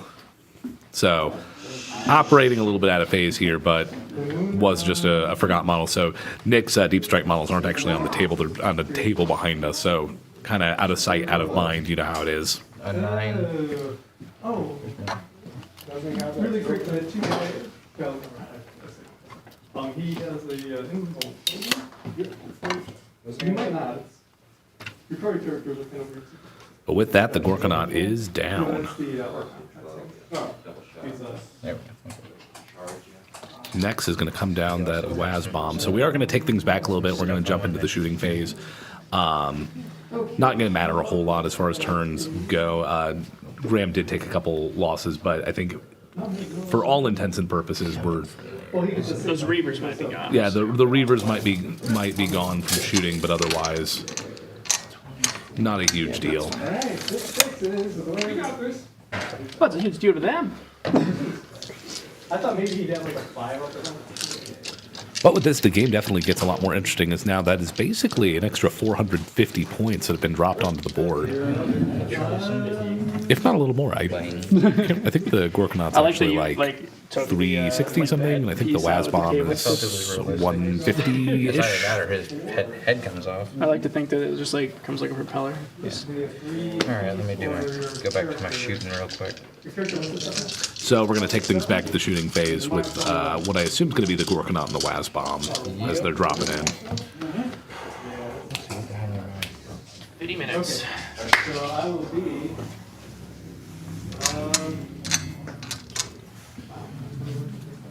36. I guess. What's your tank toughness? Where that one? 9. Hey. Taking that. So let's see here. So I get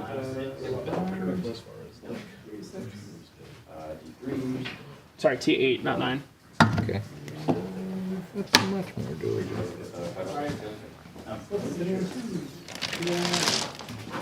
I'm sorry, it's my second. Your shots in my game, I probably want to talk through.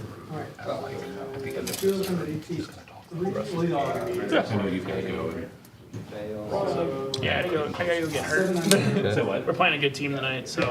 It's only soccer. Yeah. And I'm old and retired, but I'll probably play a little gold today. Alright, his Gorkonauts rocket into your tank and everything else into your Reavers. Your dudes. Okay. So it'll go a lot quicker. They won't do as much. He's got 2 rockets. 2 rockets at 2d3. And 4. Hitting on 5. So I cleared it with the players, just because we are getting close on time, and that is kind of the nature of a game of 40K. It's a long game, a lot of rules, long game, a lot can happen, and we are getting close to our time frame. So we're going to finish out the Nick's third turn, wrap up all the melee, charging, shooting, all of that, and then what they're going to actually do, and this is going to be kind of interesting exercise for those of you who aren't familiar with some of the 40K etiquette. So they're going to talk through the 4th and 5th turns, just because we are getting close on time. Really common thing to do, especially when you're playing in these more casual games. Sometimes there are fairly well-known, you can tell what's going to happen in a game. I mean, this is a pretty close game, but you can tell what's going to happen in those moment-to-moment skirmishes. So just by basing things on the kind of general averages of how things work out. Obviously, this is a game of luck. This is a game of dice. Sometimes dice can shift the game pretty dramatically. So once Nick finishes his last turn, they're going to kind of talk out the rest of the game. As we are getting pretty close to closing time here at the Cave Springs Miniature Market. 3s.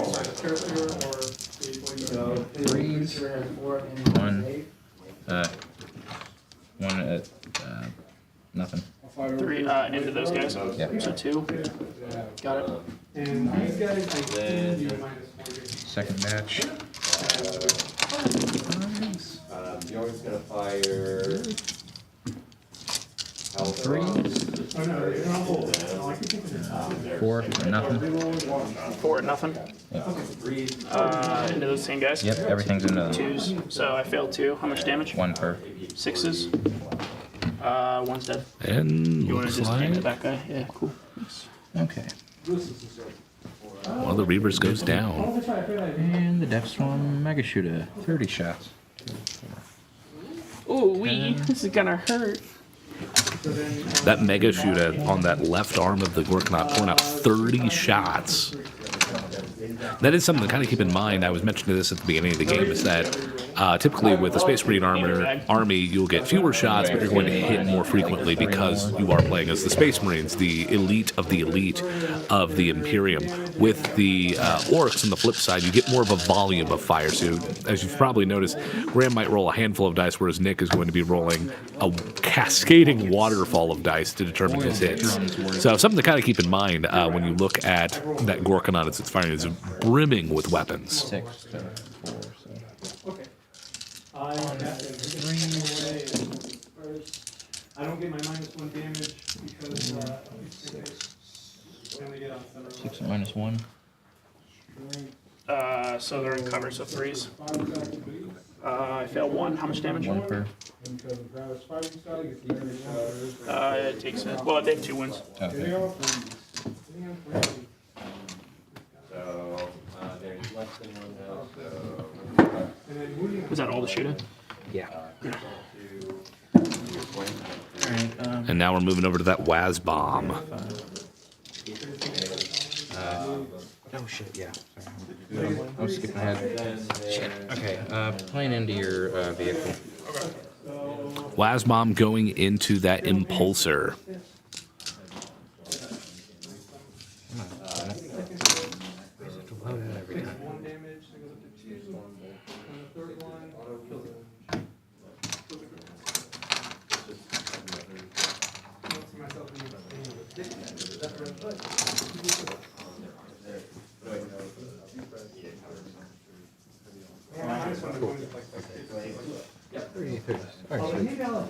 Alright, everything into your repulsor. Smash again first, D3 shots. Of course. 1 shot going in the impulsor from the main gun. 4s. That'll hit. That'll hit. Strength 8 to 6, 7. That allows you to. Let's roll. 7. On threes. I'm gonna CP that. Go for it. So I was gonna say, I think Nick's got quite a bit of CP to spare this game. I know Graham's got 4 to spare. That'll and that win. was definitely a wise At choice. That's gonna go minus, through. I made him boom boy, so he has to get an extra point of AP, so at minus 5. Just goes through. How much damage? D6. Ooh-wee. Oh man, 1. 1 damage. Saves it. Of course he. Alright, Alright, Mega Cannon. And feel no pain's out, but we've got the mega cannons coming in next. 2d3 shots. Alright, 3 shots coming in. Hitting on 4s. Nothing. Nothing. Hate to see it. Alright. Okay. 2 points for ramming speed. Into them with the Gorkanaut. Gorkanaut's going to charge in, looking for a 9-inch charge. That will do it. And that will definitely do it. He's going to be using the CP for ramming speed, so that's that CP, that stratagem that he used earlier that will cause a mortal wound when it slams into those reavers there. 2 up. Yep, wounds. 1 mortal. I still haven't fired any of my house killing it. I take it. Hand me that one guy. So that's 1 more reaver off the board. Thanks. Appreciate it. All right, so now we are back into the fight phase. So Actually, 1 more charge. 1 more charge going in. Those boys into your terminals. Oh, you know what? I did make that charge earlier. That was a 7. Yeah, you rolled a Okay. 7. You're fine. Yeah. Oh, it's so close. Okay. Oh, and they do have flank. All right, so now we're jumping into the fight phase. Your Gorkanaut does 1,000,005 damage, right? Melee. Yeah, they come. He's got 2 profiles. One has like 15 I'm attacks. just gonna pull him. You cool with that? Yeah. Like I said, as we're kind of moving into this last turn, we are going to start talking through some things. So because the Gorkanaut does have such ridiculous melee potential, Reavers are not exactly known for being the strongest melee unit in the game.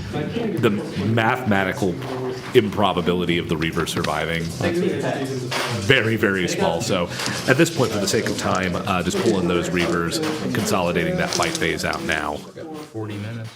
Where's your game at? South County. It's like a 30-minute drive.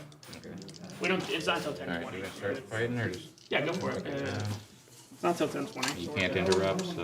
No, I got 1 CP. Okay,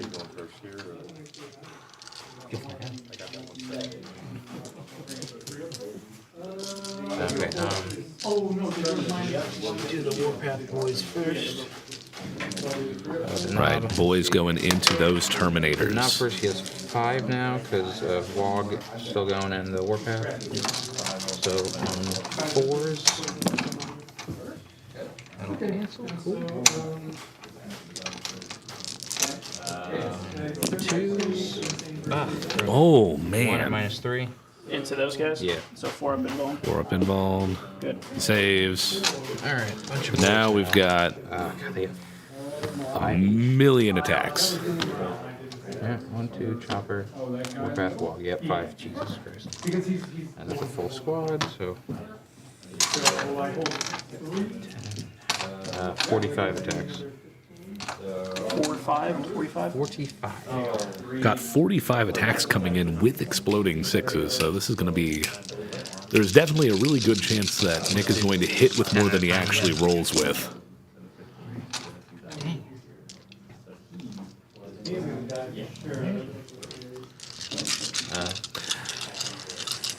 Five odd threes for all these. 4 at minus 1. So 2s. Drop 1. How much damage? 1 per. It's all choppers. I save it if you don't pain. 10. Alright, second batch of 10.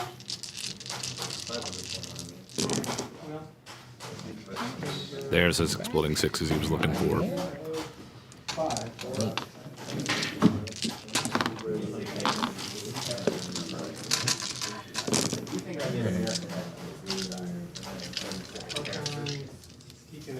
Two, 4, 6, 8 at minus 1. 1 per. 2s. I drop 3 of them. 1 per. 6s. One guy's Ooh. All right, going for the third round of 10 attacks from the Warpath boys. No, that's all, that's from your poetry.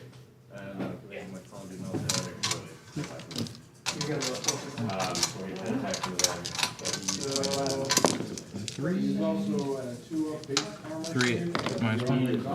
Twos. Fudge. I dropped 2. 6s. One's down to 1.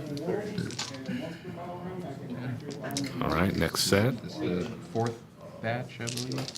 Yes. And then I get five more after.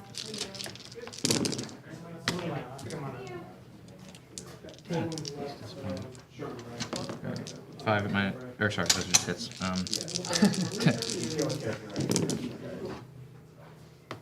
4 at -1. 2s. Holy crap. Oh my gosh. This is not no bueno. Here's the crazy thing of what's going to happen here is that Nick kind of had a pretty below average attack roll here, but Graham is whiffing these saves like crazy. It's just a numbers game, man. And I have a whole other squad of boys. Yeah. That's the polite way to put it. I get my last 5. Last 5 coming in, and then we're going to go into that second squad of boys. Neat. Okay. Yeah. 3s. 3 -1. 2s. I dropped 1. Let's see, 6. No 6. So 1's down to 2. And you have a whole another squad of boys. How many attacks? 7. 5 with the knob. Or no, sorry, 4 with the knob and 4, 1, 2, 3, 4, 5, 6, 7. 35. I'm just gonna pull them. It's fine. Again, with that volume of attacks, no reason to roll that out. Best case scenario, 1 Terminator lives. Get that big green mob moving up the board. Alright, you wanna do this one? Let's do the gross real quick. That's fine. Yeah. On 4. Oh, yeah, that's it. Noise. Alright, get their strength, so on 1, nothing. 2s. Or 3s. Yeah, so he's good. Alright. I'm gonna smack you back real fast, so 2, 3. 3 at -1. 6 up, down. I saved 1. Why do they have a 6 up? Because my walk. Second phase of the walk, you get a 6 up instead of a 5 up in there. Oh, okay. I was like, 2 turns. okay. I forgot to depreciate it. I thought it was 5 the whole time. War boss. Attack, 6 with the log. Just 1? This one has 8. So that on a charge, that will floor. Now he's going to save 2, 6. Yeah, we'll hit. Toughness what? 4. Blade guard, 4. Still on 3.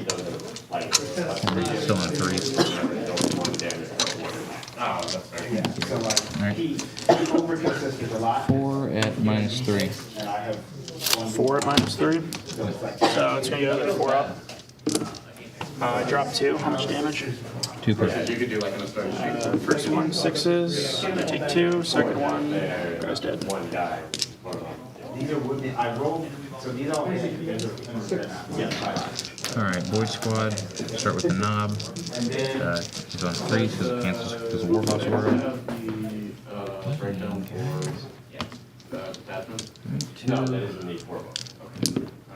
2s, yep. 2 at -3. 4 support. I fell them both. 2 apiece again. Power play, yes. 6s. So, and then the second one. So he's dead. In match play, we're building with a different detachment, which is actually 1, 2, 3, 4 boys.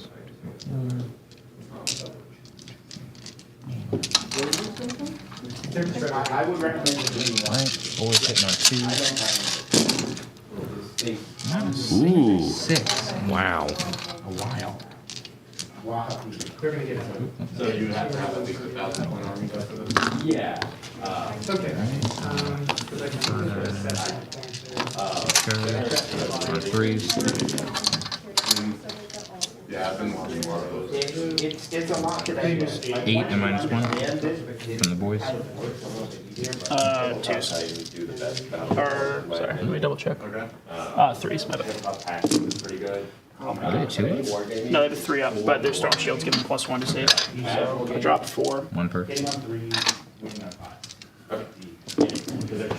One's dead. Red. Sorry.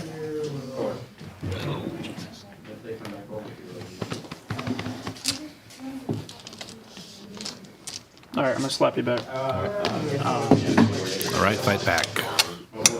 Against who? So I'm gonna put the sergeant into here, and then the, how many wounds is he? 7. He has a 4 up involved. Yes.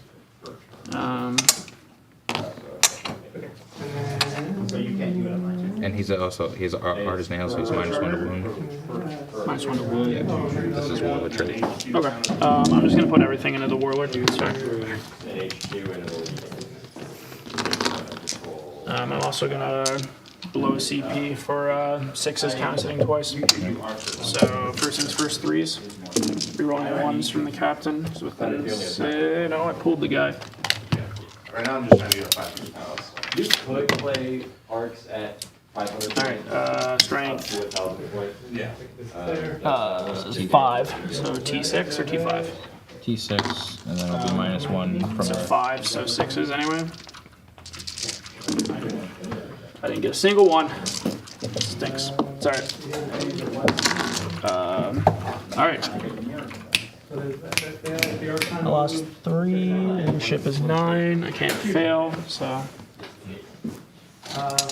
As we're coming into the closing moments of this game, one last time I'd like to remind everybody to check out the bit.ly link in the description below. That will take you to the Miniature Market website, which is your one-stop game shop for all board gaming supplies, hobby accessories, any product that you see on the table tonight, any models that you're interested in or terrain pieces. Definitely check out the Miniature Market website, where you will be able to find much of this at a heavily discounted rate from what is the typical MSRP. +1 to hit. Miniature Market is, of course, St. Louis's premier board game store. If you are in the St. Louis area, definitely come and check out the Manchester location, as they are celebrating their 5-year anniversary this Saturday. 5 times points for all rewards points members, and they will be bringing out additional Dent and Ding for the celebration for their 5 years. There will also be game demos going on throughout the day, so definitely stop by if you are local to the area or passing through this weekend. I'm going to use pay 1 CP for cut them down. Okay. 2, 3, 4, 6, 7 in there. You can still play it, it's just, you don't have to do it. Every 6 is immortal. Looking for 6s here. Nothing. It's better with bigger blobs. Should have done it with my Storm Boys, though. Decent.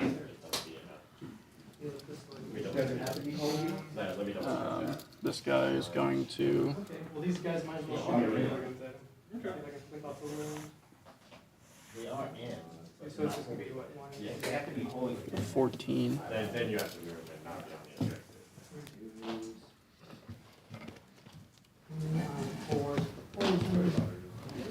3 and AP0.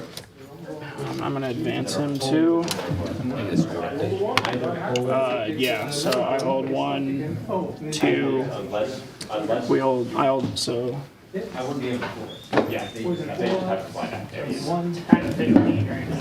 Because otherwise, right now, Last couple turns, we got to tear down. Yeah, I got you. What did I roll on the advance? Speed through it.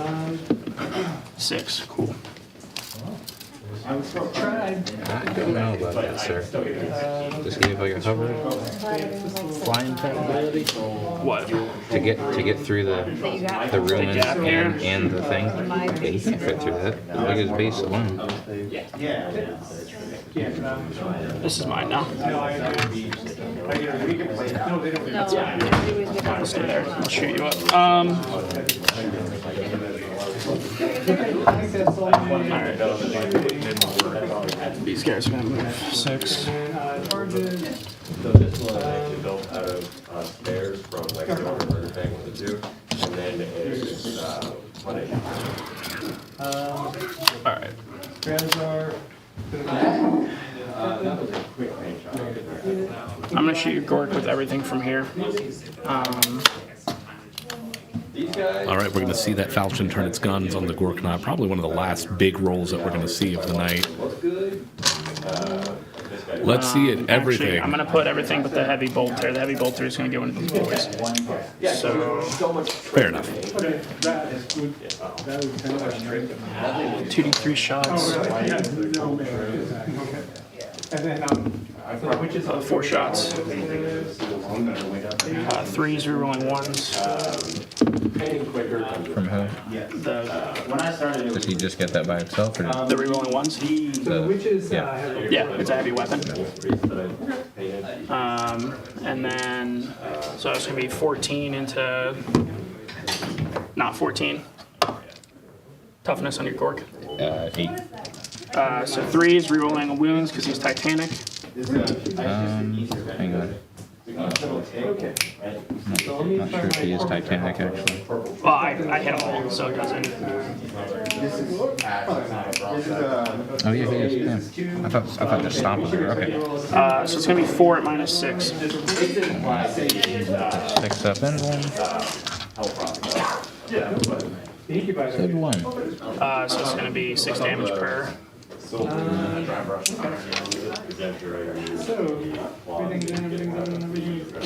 What does he have left? Still alive. What does he have left? 6. Okay. Here come the last talons. Or last cannons. What's his toughness? 8, you said? Yep. 3s. Rerolling 1s. So this will be 4s, rerolling the wound roll. That's a lie, actually. So.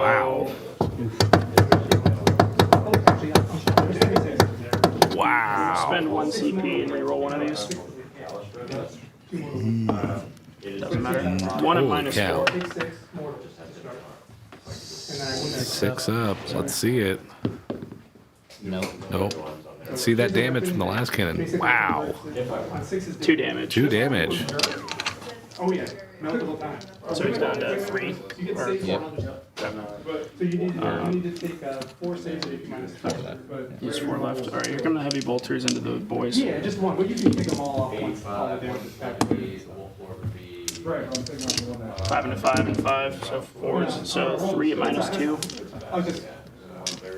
That'd be -1 to cover. Because you do get 4 against these 5. Now they are. Saved 1.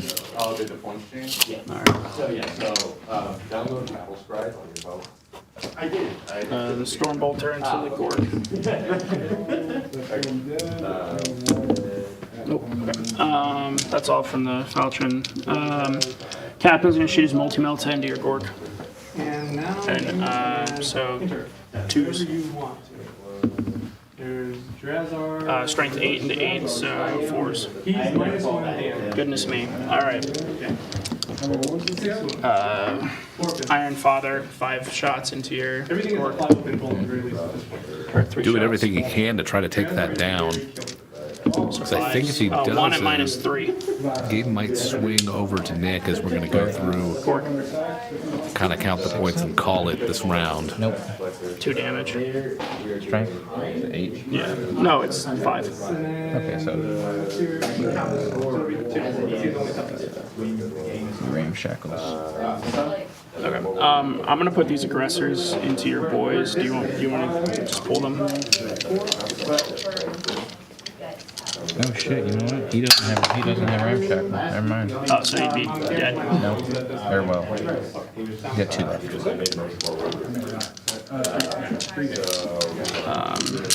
So now I can attack with everything. Now we can get So ramshackle. Drazar, you think you buy plus 1 to will. The aggressors are gonna go into your boys. Just want to pull them. what's gonna happen. These 3 boys from these aggressors. It's 2d6 grenade shots and then another 12 bolter shots. It basically just counter. How do you want me to roll it? Because I'm getting rerolls to hit and rerolls to wound on 1s. Yeah, there.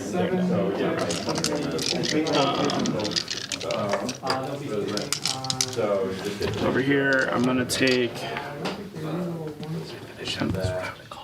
Yeah, yeah. My laptop just died, so I can't interact with chat anymore. Yeah, I got you. Servo turret's gonna shoot it. Which? Actually, that's a lie. Just the eliminators are gonna shoot it. That's fine. I don't know why I rolled so many dice, because I thought I was still using the 8 and the 8 on your Gork. So 4s. 1 at minus 4 into your Gork. Let's see, 6 up. Yeah, he nails it. Gork is up. Nope. Save one, but Slap my butt. Call me good. On the half. Alright. He's gonna shoot his pistol into him. 5 into 6, so 5s. He's minus 1 to wound, right? So it doesn't matter. This guy is gonna put Stubber and Stormbolter here, and then the frag grenade into here. Or he's gonna send the crack missile over there because he's towed in. So The 90 line of sight. I'm towed in. I can see all the way through. It's one shot. So on 3s, rolling 1. Oh, Is goodness. that a -1 too? Yeah, I'll put it on there. 4s. So it's gonna be 8 into 8, so 4s. Oh my sweet Lanta. This is in your boys. It's just the stubber, so 5s. Nope. Stormbolter. So wounding on 3s. Second is gives them Okay, I'm just doing Yep. We will ones and 6s are Alright. I guess we will do, Volkite pistol into the Gork. Why not? We're here. 2s. So, you start. 6 is deal mortals, strength 5, so it's gonna need 5s anyway. So 1 at no AP into the Gork. so that was a 1, so it's not going to Yeah. Saves. Always. These will all be this time. Should be all of my shoes then. Oh, the servo turret. Okay. I didn't want to do it, but Oh, and then my yeah, just clear out the Gork. Screw it. 2s reeling 1s. 7 into 8, so 5s.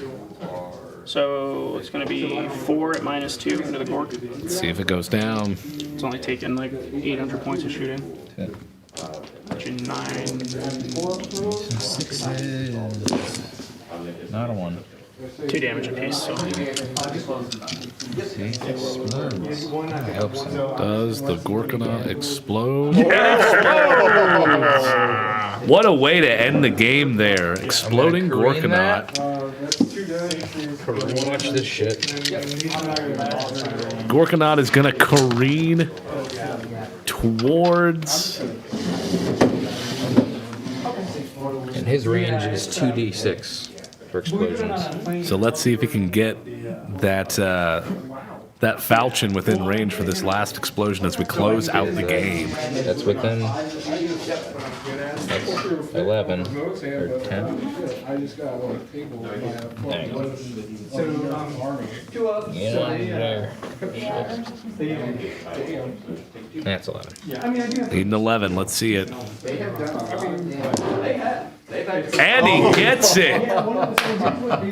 D6 per, so everything within 11. Big ol' explosion to close out the game. So that's within. He's gonna catch everything in And it's Graham's D6 backline. too, so. Let's see Save it. him for that. So let's do them first. D6. 1. I'll give him 1. I'll take 1. Your Daddy Pharaohs. Yeah. Yeah, pretty much the saving grace was 2. Pain. Take some both. Shield guy. Pistol. Lieutenant, yeah. 6. Take 6. How many does he have? Him, he's got 7. Damn. Yeah, I mean, that's the thing is, have a lot of attacks. It's like this volume. Goodness, any Space Marines had 7. But it's just the Warboss had that. How Okay. many? The lieutenant took 6.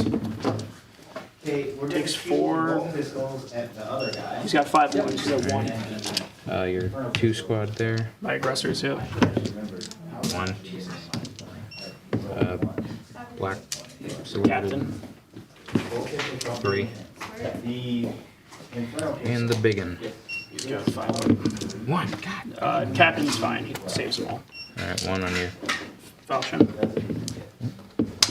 Gotta give him the trick. Yeah. It's still a 1. Disappointing on the damage. Alright.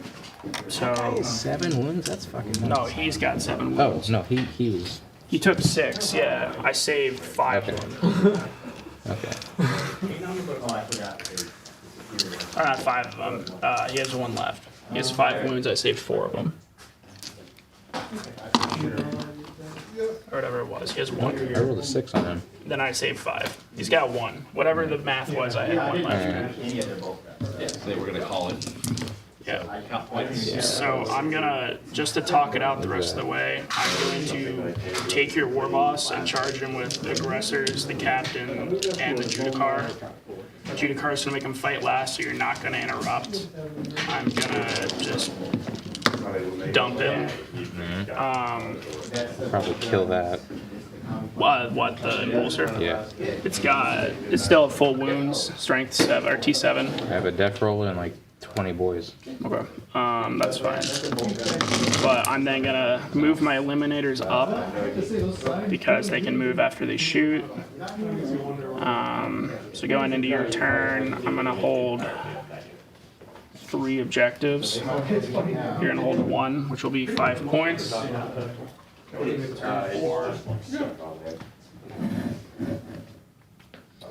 So they're gonna shoot all their 20. Where would you jump your boys?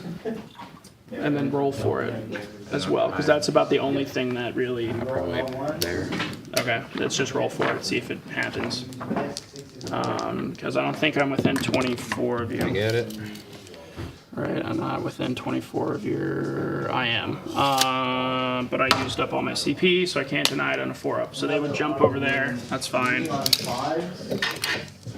You would shoot something with your Orky rollingness. One of those two. Okay, then 9-inch charge. You want to just do it?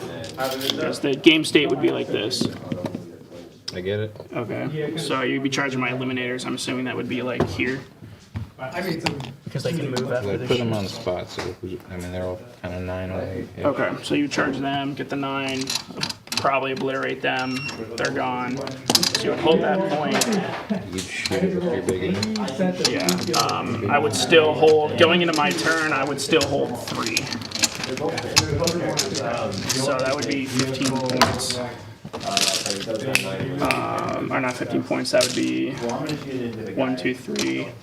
No, that would be, I'd hold 1, hold 2, 1 more, hold more, so that'd be 15 points.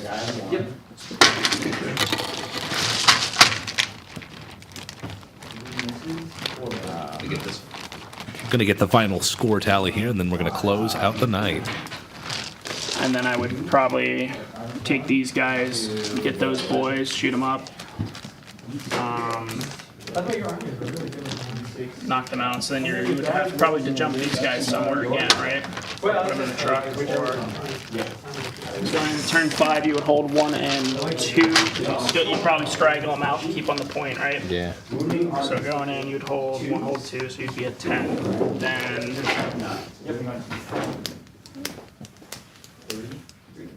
going in, I'd probably hold. You win. So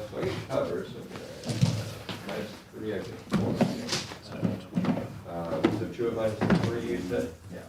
4 is on the.